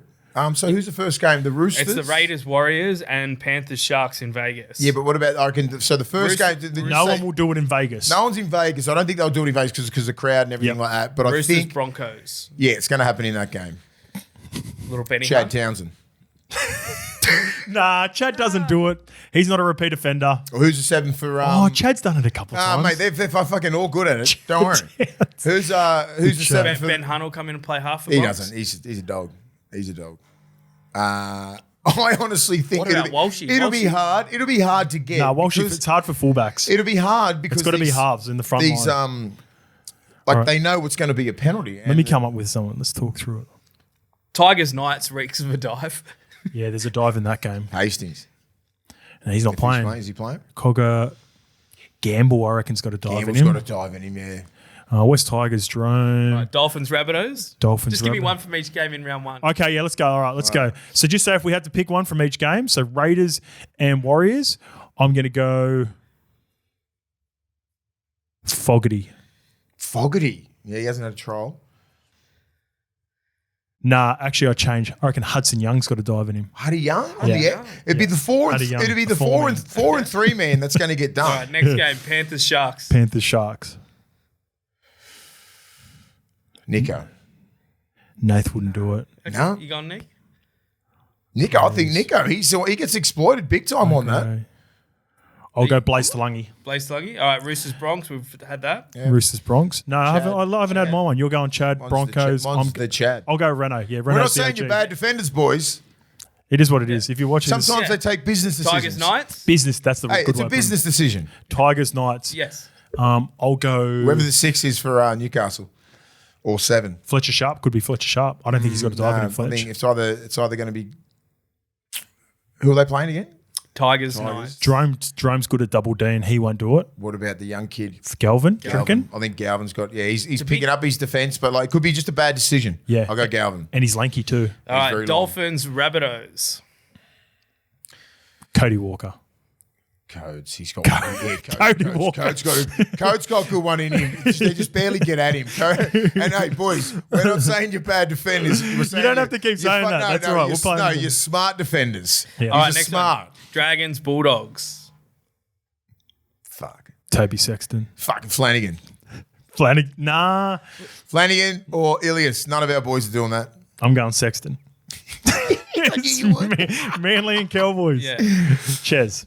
Ches. No, Ches can't do it. You reckon? Yeah, Ches will fucking do it. Ches do it. And Storm Para. He's a schemer of Storm note. and Para. Munster. The money can do it. Jerome, both bad. They were both really bad. Yeah. And Mitch would do it as well. Smart. As I said, There could be 5 dives in this smart game. defenders. This is the Mitch Moses. Call it the Dominoes. fucking This is the this is, Munster. It could be 5 dives. Because the edge as well. The 4 man's fucking terrible at it as well sometimes. the only one that won't is Dylan Brown. He very Nah. rarely goes down. He tries to jam you. But Munster, Yeah, that's it. Munster user Moses. It's all the stars. How do I turn that? What are you doing? Oh, decline. It's up here. I can't decline Oh, it because it's sorry. fucking up on the laptop. Connected. All right, there we go. The divers of note. Let us know who you think is going to dive in the first round or who's going to get pinged first. It's fucking gonna be funny. Might happen with the second round. Also, yeah, so Munster and Guthers. Another guy goes, Munster and Guthers are going to be the first. Can fullbacks get the dive in? Oh, we didn't. It's very hard. Gutho will find a way. I don't know why. How's he find ways all the time? Because he It's usually defends in the front line. It's usually in the front Yeah. line, isn't it? Yeah. Yeah. He jumps in at marker and gets done at marker defending the first defender. Yeah, so Walshy could be a Walshy's chance. good at that too. Yeah. All right, let's go to the prediction replies. This one comes from Luke Blunt. Only thing with your top point scoring prediction, Hoz, which was Nico, wasn't the goal kicker at the end of last season for the Sharks. After the Dolphins game, I think Trindle was. So they could go to Trindle at times. So there goes your bet. I agree, not necessarily in the sense where I think I'm getting good value because of Trindle taking over. I think Nico's the guy. You got to remember also Nico did his ankle and didn't kick at the back end of the season because of that. So I think it fully fit. And they thought that it was fucking with Nico's confidence. Remember those rumours like because he's missing goals, he comes back and his next set's terrible and really plays on him. Okay. Yeah. Well, actually, I was critical of Nico's kicking last year was about 85%. It was actually all right. But I think it was more to do with the ankle. When he did his ankle, he missed some time with the ankle injury around I Origin. wonder if he'll want to kick. I wonder. And remember he had the sore calf going into Origin as well? Yeah. See what happens this weekend. Yeah, there you go. Good shout. This one comes from Luke Sosha. Love the work from Hoz here. The same legend who said, I'm backing the Roosters during their preview, then goes ahead and leaves them out of his 8. Normal service resumed for the Roosters hater. Love the potty. Luke, I said I'm rooting for the Roosters because I want them to go well, but when I'm putting together, constructing my top 8, just because I'm going for a team doesn't necessarily mean I'm going to put them in there. I'm putting my top 8 who I think gives me the best opportunity to be right. And I think the Roosters will just be on the outside of top 8. But I hope they go well. Just like the last year, I tipped your Bulldogs to get the spoon. I was stoked for them at the end of the year. I was pumped for them that they were going on a run. The year before, I didn't have the Warriors a part of my top 8. The Wars going a run. Prelim. There you go. Fucking go the Wars. Up the Wars. I'm all on it. So hard to pick that 8. I'm still a Roosters hater. I left out the Warriors, the Titans, and Manly. And I like all 3 of those teams. I like the Dolphins. And Para. I like the Dolphins. I like Barra, I left the Dolphins out. Dolphins. I like the Dolphins. And you know what? I struggled to leave out the Knights as well. And the Knights, yes. Fuck, those 4 teams, as I said, like the bottom 4 and the 4 teams that I just left out will be fighting for those. And the Bulldogs I just moved out. I would have had the Bulldogs in if not for our fucking the bottom thing. 4 that I just mentioned then, Newcastle, Warriors, Titans, and Manly. And then the bottom 4 that I picked, whether it be South, Roosters, Canberra, and Bulldogs. No, Bulldogs are in the top 4. That's why you put 13 in the top 8 last year. And I'm like, I'm thinking someone's going to get in there. Don't worry about it. Don't overcomplicate it. Let's get to this question from Simon Tomlinson. Our boys love the podcast. Keep up the great work. You guys have touched on it before. Stags v Cobbo. Both coming off contract at the same times, and they can only keep one. Now, it looks like Stags is all but done. It's been rumoured. It's not confirmed yet. Stags will be re-signing. What effect will this have on Cobbo? If Cobbo buys into what Madge is trying to get out of him this season, I can see him having a Lomax type of season where he kills it on the wing and then gets a really big contract, potentially going somewhere else. Cobbo is a footballer. He's an outside back. He's a fullback, wing, centre. They're very rare. We went through this last year. So I think he's got that where Katoni's an out-and-out right-side centre, strictly attack, defence, everything. He's got everything in his game.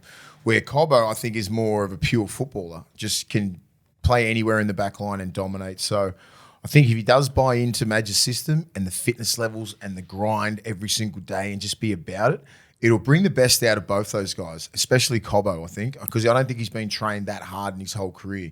He's just sort of like so super talented. Just a talented player. Super talented, worked his ass off, but he hasn't really been belting at it. I think Madge will teach him how to train, teach him how to play week in, week out.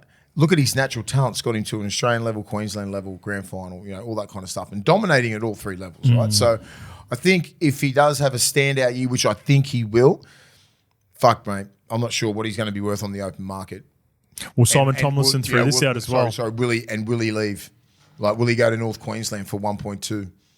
So Simon Tomlinson also added right at the end, Cobbo, leading try scorer this season. Gamble responsibly. That's a fair shout. I like him conserving energy, being on the wing, just dominating. I can see him for sure having a Lomax type of effect. I reckon the more I think about it, the more I love it.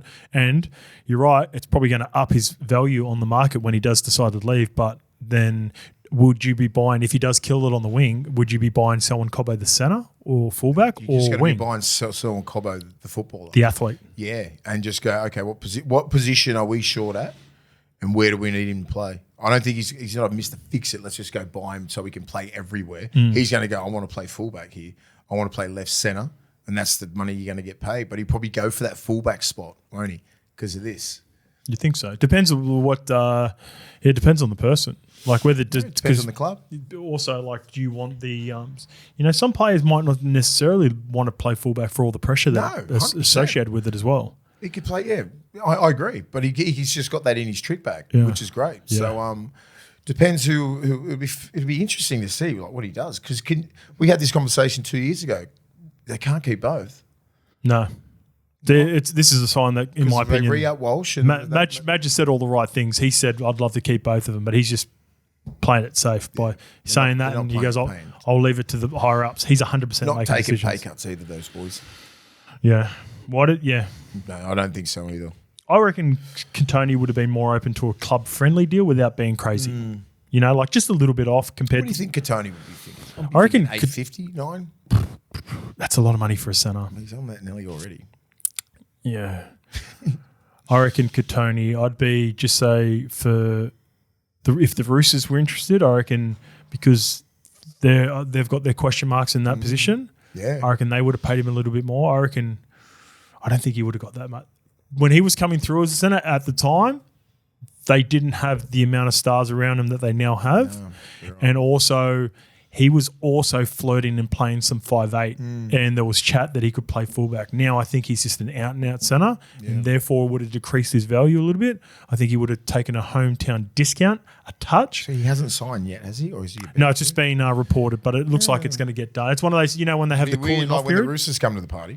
Because they apparently he has turned need him. a centre. Yeah. He's turned him down? Apparently. Yeah, I reckon he of course would. you're going to say that in the papers. I reckon he would have stayed for about 750. Until he signed that. Until it's guaranteed, I'm not believing anything. Okay. And also the last little thing. Oh, don't worry. I was going to. The buzz on the podcast. There was I seen him and Reedy chatting about it, and he was getting reports out of the Broncos out of Brisbane that players weren't happy because Madge was training them too hard. Oh, fuck off. That is a G up. That's just the low hanging fruit with Madge. Like, of course he trains you hard. This is fucking NRL. What do you expect? I did some golf content with Katoni, and they're loving it. But you know what I mean? Like, this is the NRL level. Every single day is hard. Like, he knows how to get teams fit, right? And he's got S&Cs up there. He's got everybody else around him. It's not like he's running sessions. Like, his field sessions would be long. Everybody's field sessions are long. I've been out to the Bulldogs train and watched Ciro do it. They're 3-hour field sessions. Yeah. There's a lot of detail going into this sort of stuff. And then he's very detailed, Madge. Imagine like the defensive systems that he's implementing up there. It's going to take a minute. They'll be doing a lot of reps, and that's what coaching is. If you're a new coach trying to put in your system and unlearn a totally different system, it's going to be hard. There's going to be some fucking long days. This is why you get paid to be a rugby league player. So reports like that, he's trained them too fucking hard. That's also, stupid. If you identify if there is a leak and there is someone, Get him out. You identify and you get rid of them. I did the golf content with Tab that will be dropping part of the soon. staff. That's what it is. So yeah, sometimes. Yeah, ain't players going, you train too hard. Well, I had a chat to Jesse Arthurs and Tony Staggs at some content I did with the Tab, and they're fucking loving it. They're loving how hard they're training. And they're about outside backs. And they're about They're the ones who usually fucking whinge. They are normally. Come on, man. The middles are loving the shit. Oh, Jesse said something to me that was fucking ice cold. I forgot what it was, but it was like, we're not even mentioning something. Oh, fuck. I wish I could remember it, but I remember him saying that. Last season? Pardon? Something about last season he's not mentioning? Yeah, it's something about mentioning finals. Like something about not even mentioning training hard because it's just there's no such thing as training hard. There's training and It's a normal. It's something like that was fucking. I wish style sort of. Like he's embedded into him. We're not training hard. We're training, and there's no hard. There's no easy. It's train. You train and you prepare. Something like that. It was fucking the way Jesse said it was fucking cool. I'm having a mind blank. Obviously, Madge, he signed as his assistant. He's on the Hello Sport podcast. He told that last year. Benny Teo. Benny Teo. Yeah. So that's one of the most vocal persons about Madge's training style is literally his assistant at Brisbane. So that was He interesting. fucking hated it when he went there. Yeah. But look at them. But then it turned him into an animal. Yeah, now he's he was a assistant coach. beast, Benny Teo. Now it's the assistant coach. So do you think that's like a Madge's play on having someone next to him that you always talk about how important an assistant is? Yep. Madge might be a certain way, but because Ben's had it before, he can translate it to those people. Because Ben sounds like he was like a Walshy. When I say like a Walshy, how it's perceived in the media that he doesn't like this style training. So do you think he can relay that message? There's a lot of layers in there. So first thing, Kevy was the one who signed Benny Teo originally. Okay. Benny Teo's been doing defence for the Dolphins the last couple of years under Wayne. And then once Madge arrived, he had a great relationship with Benny Teo. Players complained about the way how hard training is, but at our core of it, we understand we get results from it and it benefits us. So even if a player goes on a podcast like Benny, talked about the army camps with the boys, talked about how hard training was, like you go, fuck that. And there is for sure a window for players in it. You know, some players don't want to do that 6 years in a row. Eventually players think they get to the point, and this happens a lot, Mace, where you get the runs on the board and you've trained and you've done all the shit stuff, eventually you start getting little carrots down the road where it's like, yeah, for the example I use with Manly is like those boys didn't need to train 5 days a week in preseason when they were 30-plus Origin players, Australia, because they'd already got the runs on the board, won comps. So Donny would only train on Monday, Wednesday and Friday. Didn't mean that they didn't train hard. They fucking up the ante for those training sessions that they were there, which raised the intensity for the entire group. Those sessions were fucking mad. Yeah. But the carrot was they only train 3 days a week. Now, Madge doesn't have those carrots. No. Everyone's accountable. It's sort of at the back end. You chat to Sammy and that. Mate, they thrived under Madge. Won the competition. They're all fit as hell. They're all beasts. It just got like, by the end of it. It wore them down. Yeah, by the end of it, you just can't keep that regime up for fucking They're also 10 30. years. He's got a young group there. Yeah, he's got a young group. He can flog the shit out of him for about 4 or 5 years. Yeah. But like I was having good conversations with GI and all the guys that were part of that regime there. It was fucking awesome, but it's hard. It was hard, mate. He's a hard man. He don't back off anything. He's clearly and he had some leader. Yeah, I think he has. You'd hope to God that he has evolved as a coach and as a human and a little bit more relaxed a little bit, but like not his training regimes. And like he's a hard taskmaster. There's still non-negotiables about what he's trying to and there has to implement be. within the squad with NRL players. Like especially up there, like that's a different kettle of fish up there in Brisbane. Different young kids. What's the oldest? Like 28? Yeah, maybe. The example that I can use that was the best way of explaining it. So Brad Arthur and Steve Kearney come to Parramatta from the Melbourne system. And they wanted to implement those things that I talked about on an episode before. So they come in, we want to flog you, we want to do park runs, we want to do wrestle sessions, stuff that you've never done before. We think that you need it. Then Brad, same as me, the same year from 12, went from Parramatta to 12 once Steve Kearney got sacked, come over to Manly, see Manly do it a little bit different. He combined the two. Yeah. And then once he went back to Parramatta after being an assistant coach at Manly, I remember like Hainsey and Timmy Manor and that going, fuck, BA's changed. Like BA's like still non-negotiables and stuff that he thought was important to implement in training structures, but he understood that there were ways around like guys that have earned it, that have got runs on the board from his time at Manly. So I imagine would 100% be the same way. And that's where Madge needs to understand, like he will. You got to earn that. But like as I said before, even like guys like Sammy Burgess and that, they weren't getting any of that.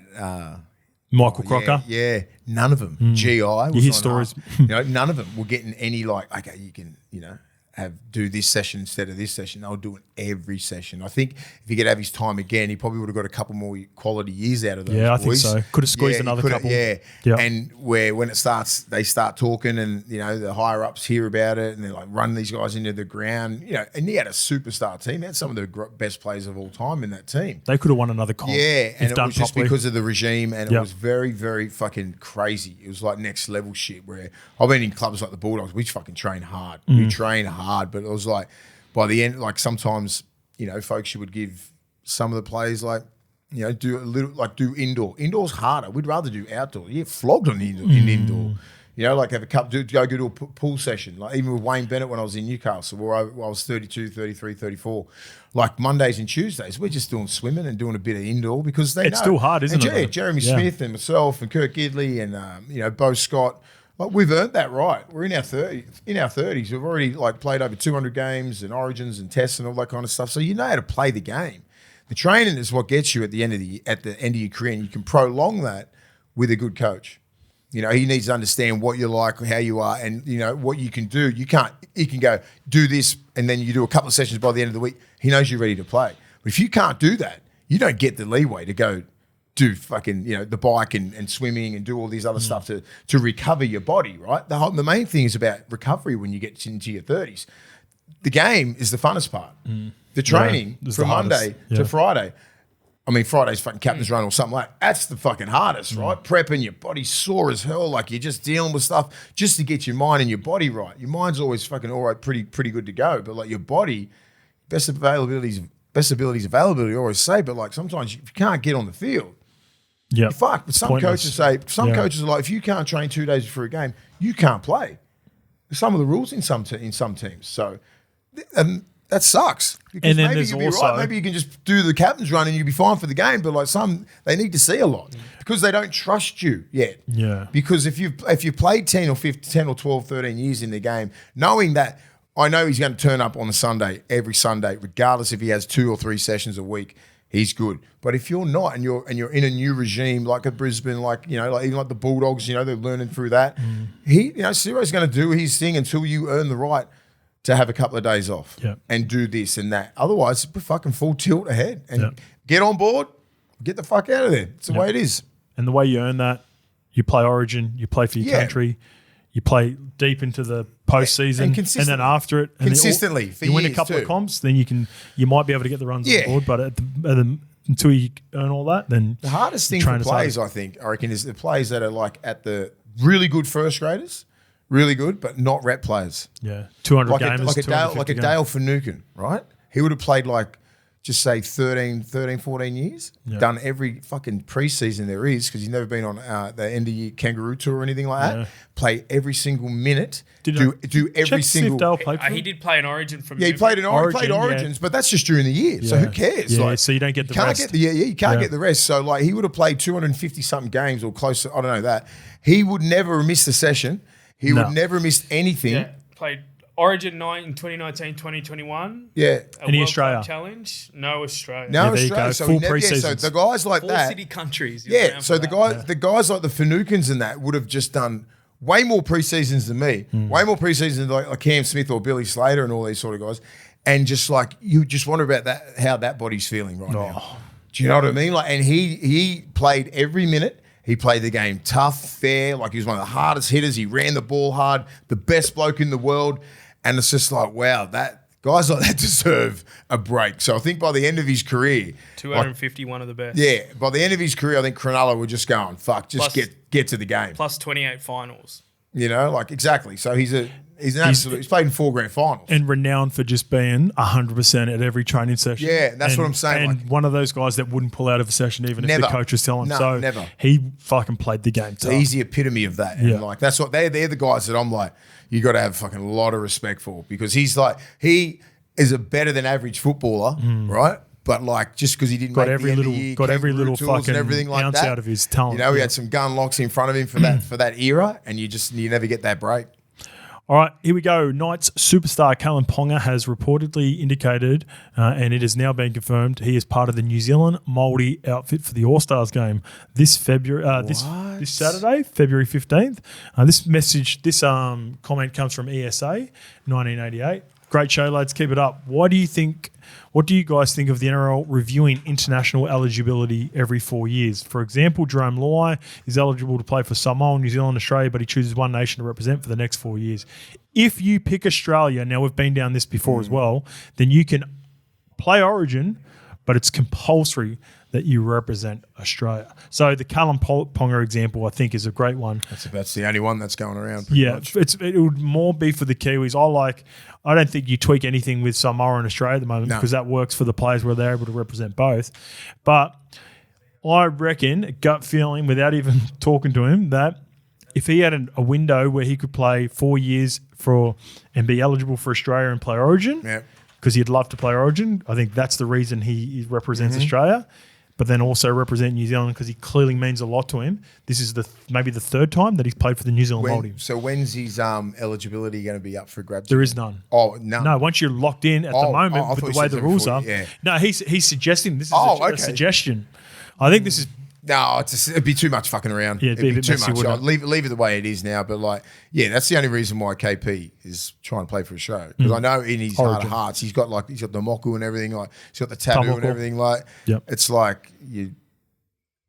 he loves New Zealand. He's born there, but the pinnacle is Origin. So therefore he'd have to play for Australia. But born in Perth to New Zealand parents and spent a small part of his childhood in New Zealand. He's been mainly in Australia. Yes, very small. Couple of years. So he went back.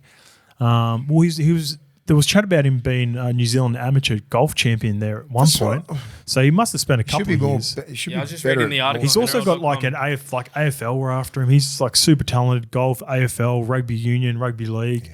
freak. He is a Our freak. game. Yeah, but I think his allegiance due to his family ties for sure is very strong with New Zealand. And that's why he plays in this. Because his parents. I ran into Blairy up at the Nines, who's the coach of the New Zealand Māoris, and me and him were talking about. He goes, "Oh fuck, I've got about 4 fullbacks." So they don't have any because Jerome Hughes is out through the injury that he had. No, they've gone with Chance. No, Chance. Kalen, Tane Tuapiki, and Keanu Kinney. Tuapiki. Oh shit. Yeah, so they've got 4 fullbacks. So anyway, who's playing fullback? Well, I think Chance could play 6. Kalen could play 7, and Tuapiki and Kinney play fullback. One of them two. What do you reckon? Jeez, I think that could be the makeup of it. KP in the front line. That's how I was going to answer that, but I leave it to Not for an All-Stars game though. It's all right. He's only going to be on for 10 15 minutes at a time. Yeah, he ain't going to be putting his body on the line like Origin. Rotation. Yeah, they rotate. They play small stints. They don't play for. It's just great that they It's great that he get. I think that'll feed his ties to New Zealand playing in the Māori game. You know what I mean? He gets to play for that and represent his people. Gags playing again too. Yeah, and that's a big thing where he doesn't have to go play for New Zealand. You get to play for the Māoris, and then you just still get to play for Queensland and Australia if he wants. You know Gags well. Obviously Gags represented Australia, played for Queensland, one of the best Queensland players of all time. This is a great representation for him. His 3rd year now. Did you know that? Did he have much of a feeling towards, or do you know if he was ever close to being? Not really. But Later on. It was more about his Indigenous side when he first come into the game, and I always asked, "What nationality are you, bro?" Because I always met his dad. So his dad's Indigenous. Yes. But he goes, "Mum's like Māori." Mum's Māori. Okay, there's the connection. Okay. And I didn't know. He goes, "So you could play for New Zealand?" He goes, "Yeah, if I wanted to." He goes, "But I want to play for Australia and Queensland." Everything. I said, "Sweet." Then, I think when his rep career sort of was on the way down, then he goes, "I'll play for the Māoris," which is great. You get to represent your people. It's so powerful. So I think that scratches the itch with Kalen. Where he can still play Origin. You can still bit in it. Yeah, bit in it though. Straight after the non-selection, after being told to change his mind. Hasn't he been a part of camping before? This is his 3rd All-Stars. Yeah, so I think that's just a media beat up. No, I'm not. You're the media. I am in the I'll be filthy. Hey, I'd be filthy if I was him. Last year, go through all this fucking hoopla about fucking. He wants to have a good preseason. He wants to get ready. Tell him fucking to be picked, and then don't pick him. I'm like, all right, I'll get you. I'll be interested to see like at the end of the year, just say if they do pick KP in the Aussie team for the World Cup, and he just goes, no. I don't think they pick KP regardless if Mel's there. I think that's gone now. Maybe that was just a lesson from Mel, right? Okay. And then just I'm just playing a little bit of games here. Hypothetical. Hypothetical. KP kills it this year. Maybe Dally M, best fullback. Just say there's a few fullbacks go down and like he's the man, and they pick him. And he just goes, no. Having a look at these, I reckon the better battle is going to be around Origin. I'm looking forward to seeing him versus Walshy this year, and who gets the one jersey for Queensland. Yeah, I think the question for Thursday because we'll do the big preview of that. Okay, save it. All right, sweet. All right, Gillaroos coach has quit. Our man Brad Donald. Suck shit. I don't like seeing people get sacked. Did he quit or get sacked? Yeah, he has quit just weeks out. And be careful with this, mate, before we get into it. So, for Australia's Test match against England, the NRL was investigating an alleged foul-mouthed rant in front of players. Now, before we go too hard on this, be easy.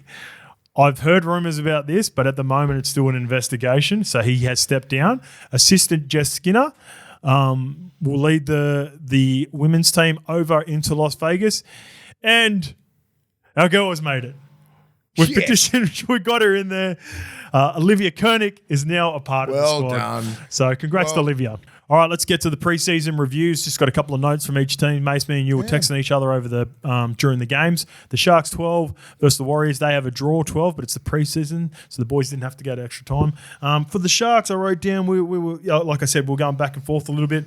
Thought Sifa Talakai looked super fit, looked good in the back row and put together a good 40 minutes. The juice looked good.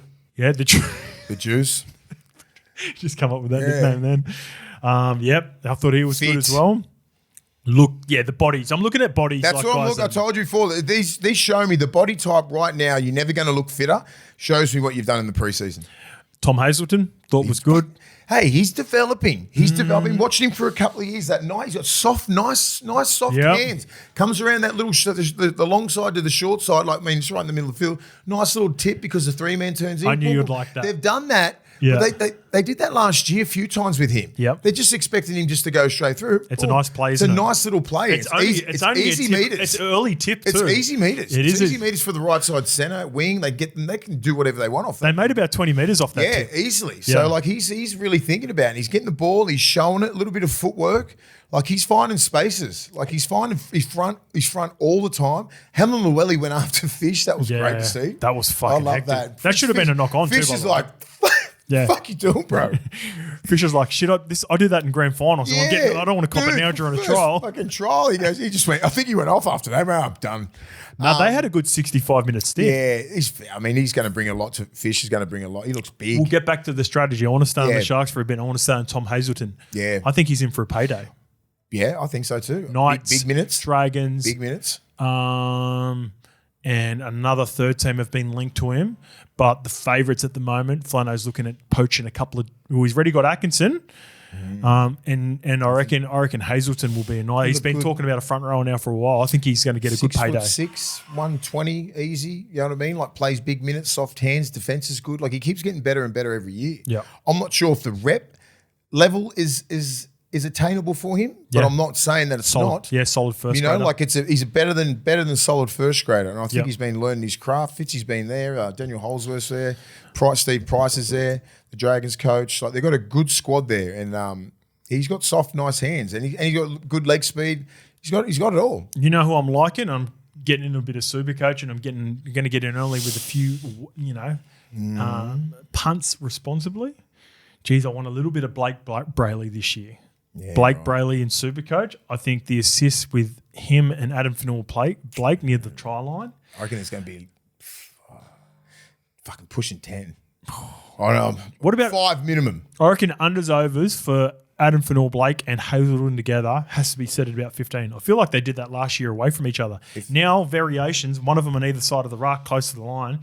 Brayley is going to have Brayley's in for a big year. If they're doubling up, just say if it's on the right side of the post and they're looking at the post, they go inside and out of the post. One It's skip going it to on be the hard, outside. and then someone around the back. It's very hard. Changing late on the block. Yeah, really late, and you see a fullback like just say Walshy there or Ponga or smaller. Whoever it may be gets stuck at fullback B. Gets stuck, and Yep. you engage the A. Like Rayleigh comes out, engages so well, so you can either go in, out, or both in. It's like and those two guys are great at it. If you run it nice and tight, Mace, you agree with this, and you have either Hazelton and Adam Fanua-Blake in on whoever the fullback Yeah. may be, that B defender outside of whoever it mate, may be is going to shitting shit themselves, and he's going to try to help out, and it's going to be in between the posts and wherever that defender's moving from. Yeah. Because the 4-man's going to think he's in good space, and then that B defender's going to fuck off Has and to try and come help in. out the 5-man's fullback. going to come in, try and help. Game over. And then if Brayley, I like the Sharks. if Brayley looks at that because he's so smart, and if the markers aren't working hard enough, he's going to go straight out the back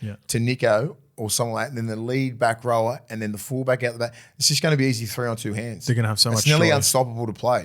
If everybody does and runs their right routes and everything like that, it's unstoppable. Penrith do that at the best. Yeah. And that's why they see Taruva scoring all the time. I always tell the middles, like half a metre in the middle, if you can get off your blocks and everything like that, make the right decision, half a metre is like 5 metres out wide. Here's how you set it up. If you can put your pressure on and your markers need to work and put pressure. The main person's Brayley. You got to get at Brayley's hands. You got to get at him. You can't let him step back a little bit and then have a look. He needs to be hit on when he's having a look. Otherwise, it's try time to one of those two big guys, or it's going out the back. They're all coming in. They're all got really good depth on that left side. It's fucking hard It's to going stop. to be dangerous, eh? Hard to stop. I reckon if you get to all right, here's how you set it up. You get the toiler of all toilers. He lays he lays the middle of the field. Cam McInnes, get to the 50 for me. Tricky Trindle down the left edge, drop Sifa Talakai, get me a quick play of the ball inside the 10, double shape on the post, and then you can go out the back, and that is fucking game over. Yeah, if they really execute that. Talakai skittles someone, quick play the ball. That's when you run the double shape off him. And even both ways either. You can go left post or right post, wherever you, Or Nikito, he'll get you a Yeah, quick play the ball as well. Yeah. The Dolph gets pretty quick ones, but he'll probably want to be in shape if he's on there. Yeah, it's gonna be hard. Yeah, to beat. it will be. Yeah, if they can execute that, that's the best thing. I mean, like defenses are so good now, and if they keep running that shape, they'll be really like emphasising marker work to try and put pressure on Brayley. Yeah. Right? The markers can just have a free hit at Brayley. Try and make him play early. Depends what the play the ball's like. Yeah, though. That's what I mean. Yeah. So that you know the person who's going to lay the line. So that's like you've got to put like 3 in and then split really quick because on your line you got to split markers, right? Yeah. There's no 1 and 2, so split markers. So the 9's going to the marker to the right needs to be putting pressure on Brayley, but these 9s step back a little bit.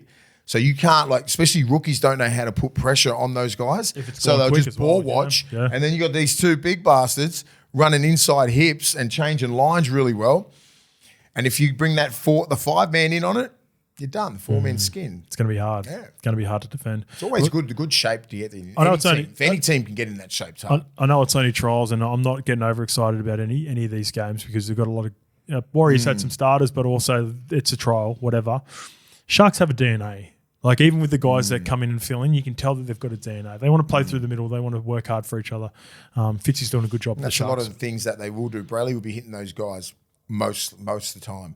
And then when they do start coming in, creeping bang out the back. Then you're going to get skins, sometimes 2 overlap. Yeah, he's Raymond might score with even passing a guitar. Big, right? Yeah. Because the 3-man might be holding his shape, and it's like it can create so much if everyone runs their right lines. Everyone collapses. Collapse. But Brayley's such a great ball play because he's looking at the markers. He's looking slyly at the 5-man. He's in for a season. There you go. He's my guy. Yeah. Big bounce back season for Brayley. Warriors. Thought Metcalf looked good, nice and composed, didn't he? Looks sharp, quick. Looks like he's put on a little bit, which is nice. I thought I was he impressed looked with him. Yeah, same. He looked really composed. Even kicks a nice little 40-20, that little wink that like how I said with Katoa. Give me a little bit of swag. He's got some swag. He got some swag about him, Metcalf, which I like. That looked good. Our back row, what's his name? Laban and Lautea love their body shapes. I think they've come back and they look like first graders. When they first started the last couple of years, they looked like young kids who were just super talented in that. Now they got. I reckon Laban and Lautea, I think they could be a couple of players that go on and have big seasons. They're still raw as fuck. Yeah. Like this, you can tell that there's some development that needs to be done with them and just sort of teaching them the game because they've just been big, powerful guys throughout their footy careers going through the juniors. And if they get a little bit of footy IQ and the right mentoring around them, be good players. They can be good players. They're good athletes. Tohu Harris, hopefully he's part of the sort of squad there and he's still helping around a bit. Body shapes, Lautea, Laban. I was looking at left a message. Mitch Barnett. Yeah. He looks like it's around 27 already. I looked at him on the sideline, went, he's got fucking elbow strapping, shoulder. He got split on here. He's got a head taped already. I'm like, can someone tell this guy it's fucking first trial? This is what we're talking about before. He's going to be so busted by the end of the year. What a tough bring. He's tough, This is what I was talking about before. This is where, as a coach, you've done all the hard work. You know he's got the runs on the ball. He's an Origin player. He's been around for a while. Do not put that man back on because you want to get minutes and reps out of him. Make sure he's ready to go for Vegas.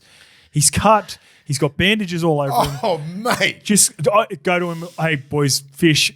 Mitchie, I wanted to get you to the 60-minute mark, but you know what? This game hasn't played out the way it's Put a young kid on. Let's chuck these fucking rookies on and we'll save you for just for the trials or whatever. I was shocked when I saw him on the sideline. I saw him and said, if I was him, I want to go to Vegas if I'm Mitch Barnett. Yeah. I'm risking shit here. And like he's just busted. He's already got tape around his head. I was like, what have you been fucking doing, mate? He's also one of those guys too tough for his He will never, ever say, I'm going to have a little break. He's too tough. But I'm like, he's had such a breakout. I mean, he's been around for a minute. He's a first grader, right? But I'm like, okay, I've seen enough. Give me a 20-minute stint, mate. Get off. Also, I want to give a shout out to Sam Healy. Thought he was good. He was the hybrid, not the hybrid. He was the 20? hooker that come off the bench. 26 or something like that. Son of Mitch. You know, we're speaking about the Sharks, Mitch Healy. Right. So he signed from the Sharks. He's on the 3-year deal. And the Sharks sent a lot of traffic at him. So he's part of their system. I felt like he made fucking 7 tackles in a row at one point on some of those repeat sets and did a really good job. He's going to be, I think he is a guy that can put a lot of pressure on for sure. Freddie Lussick for that backup 9 jersey. big time. You know what I seen? I was just watching the game. Like, fuck, the game's physical. It was a trial game.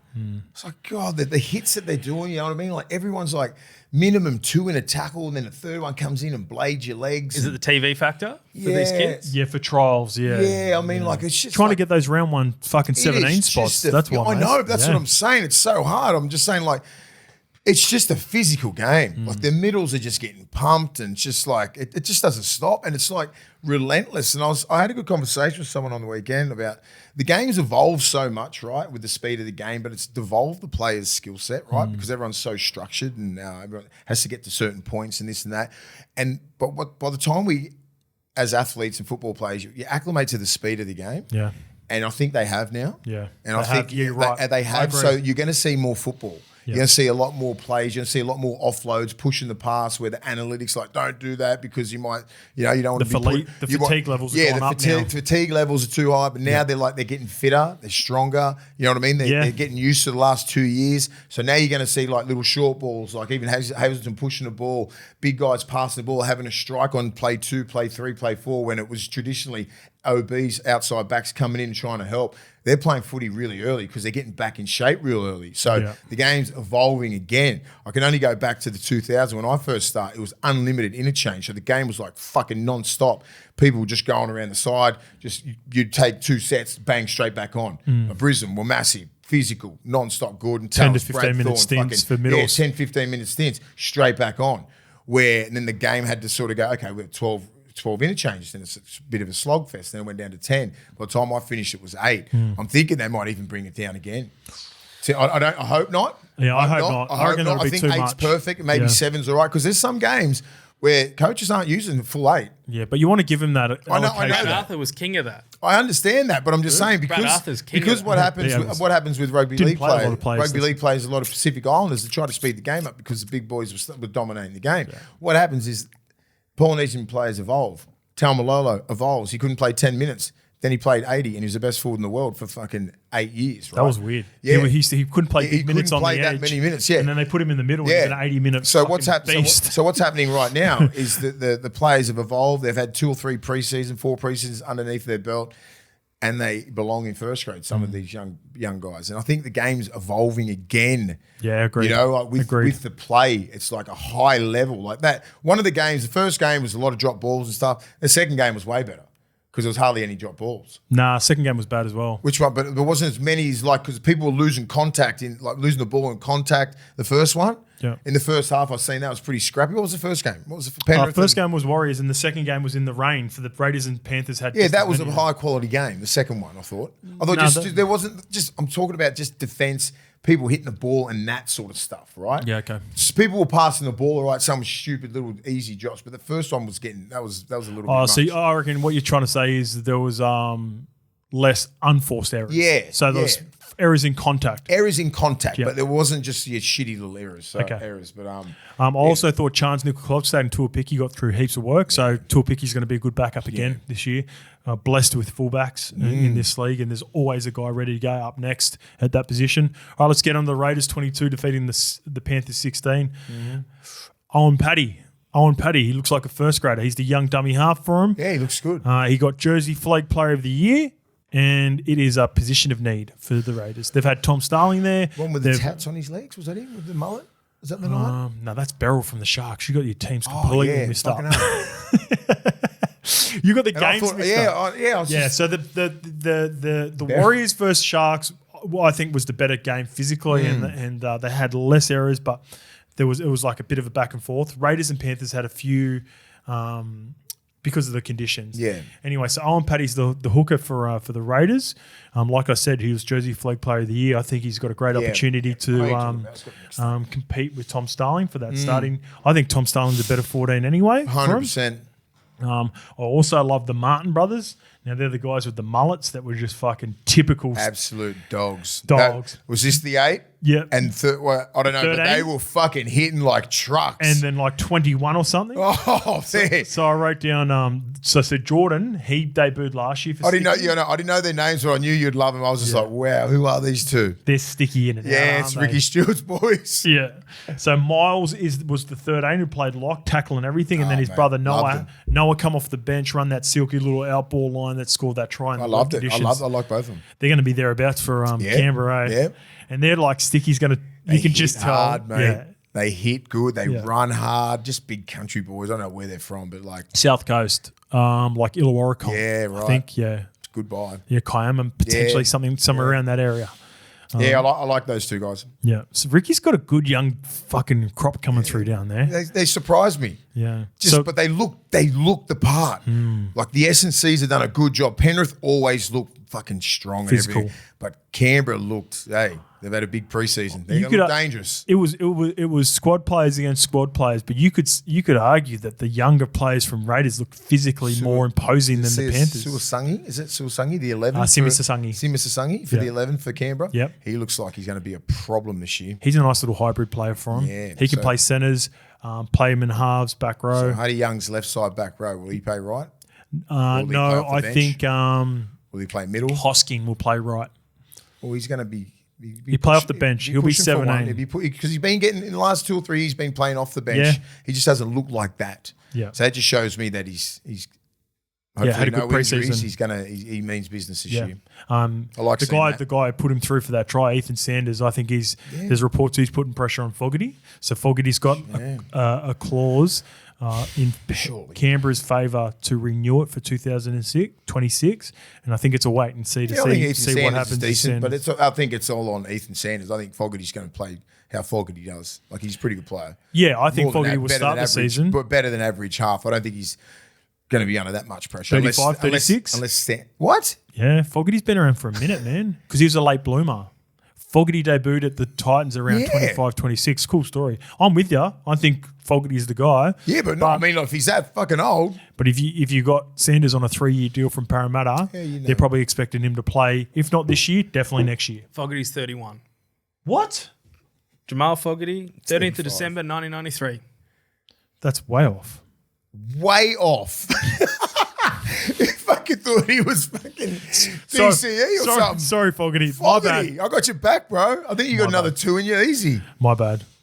In the halfbacks world these Is days. that on Wikipedia? Yep. And it is on the did official think you were NRL saying- profile. Fuck. Sorry, man. That's fucking I know he debuted when he was like 25. You're probably thinking that. Yeah, so like, Yeah. but he's only been around for about 6 or 7 years. That makes sense then. There you go. Did you do the math?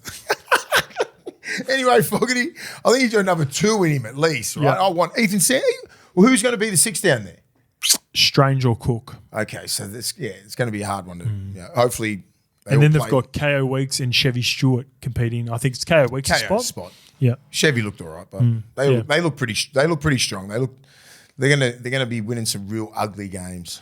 I think it's another sort of rebuild year this year. Next year could be the season that the Raiders are legit top 8 contenders. And Yeah, they're gonna You know be, what, with Ricky, they're gonna be thereabouts, competitive. Yeah, man. They're I going to know. be like, I look know. at this year. You know, they're always thereabouts. They'll be now 8 for most of the year. They could be down. They'll miss out. They might miss out by like 4 points.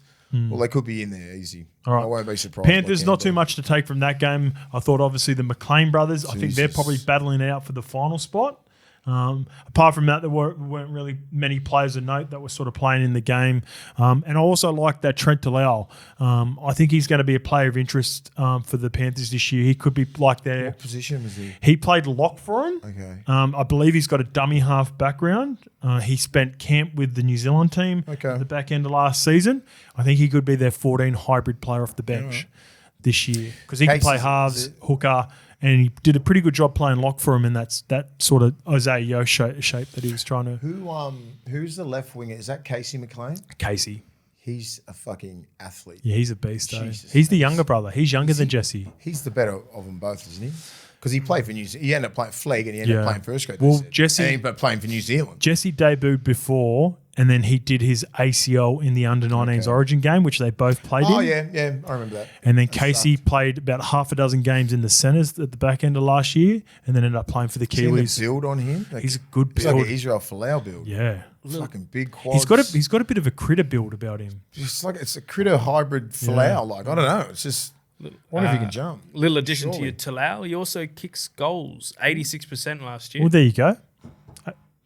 Nice. Yeah, I think Penrith are going to be Penrith again. Yeah. You can tell by their juniors. And they had, how many people would be in their first grade team from that time, from that side?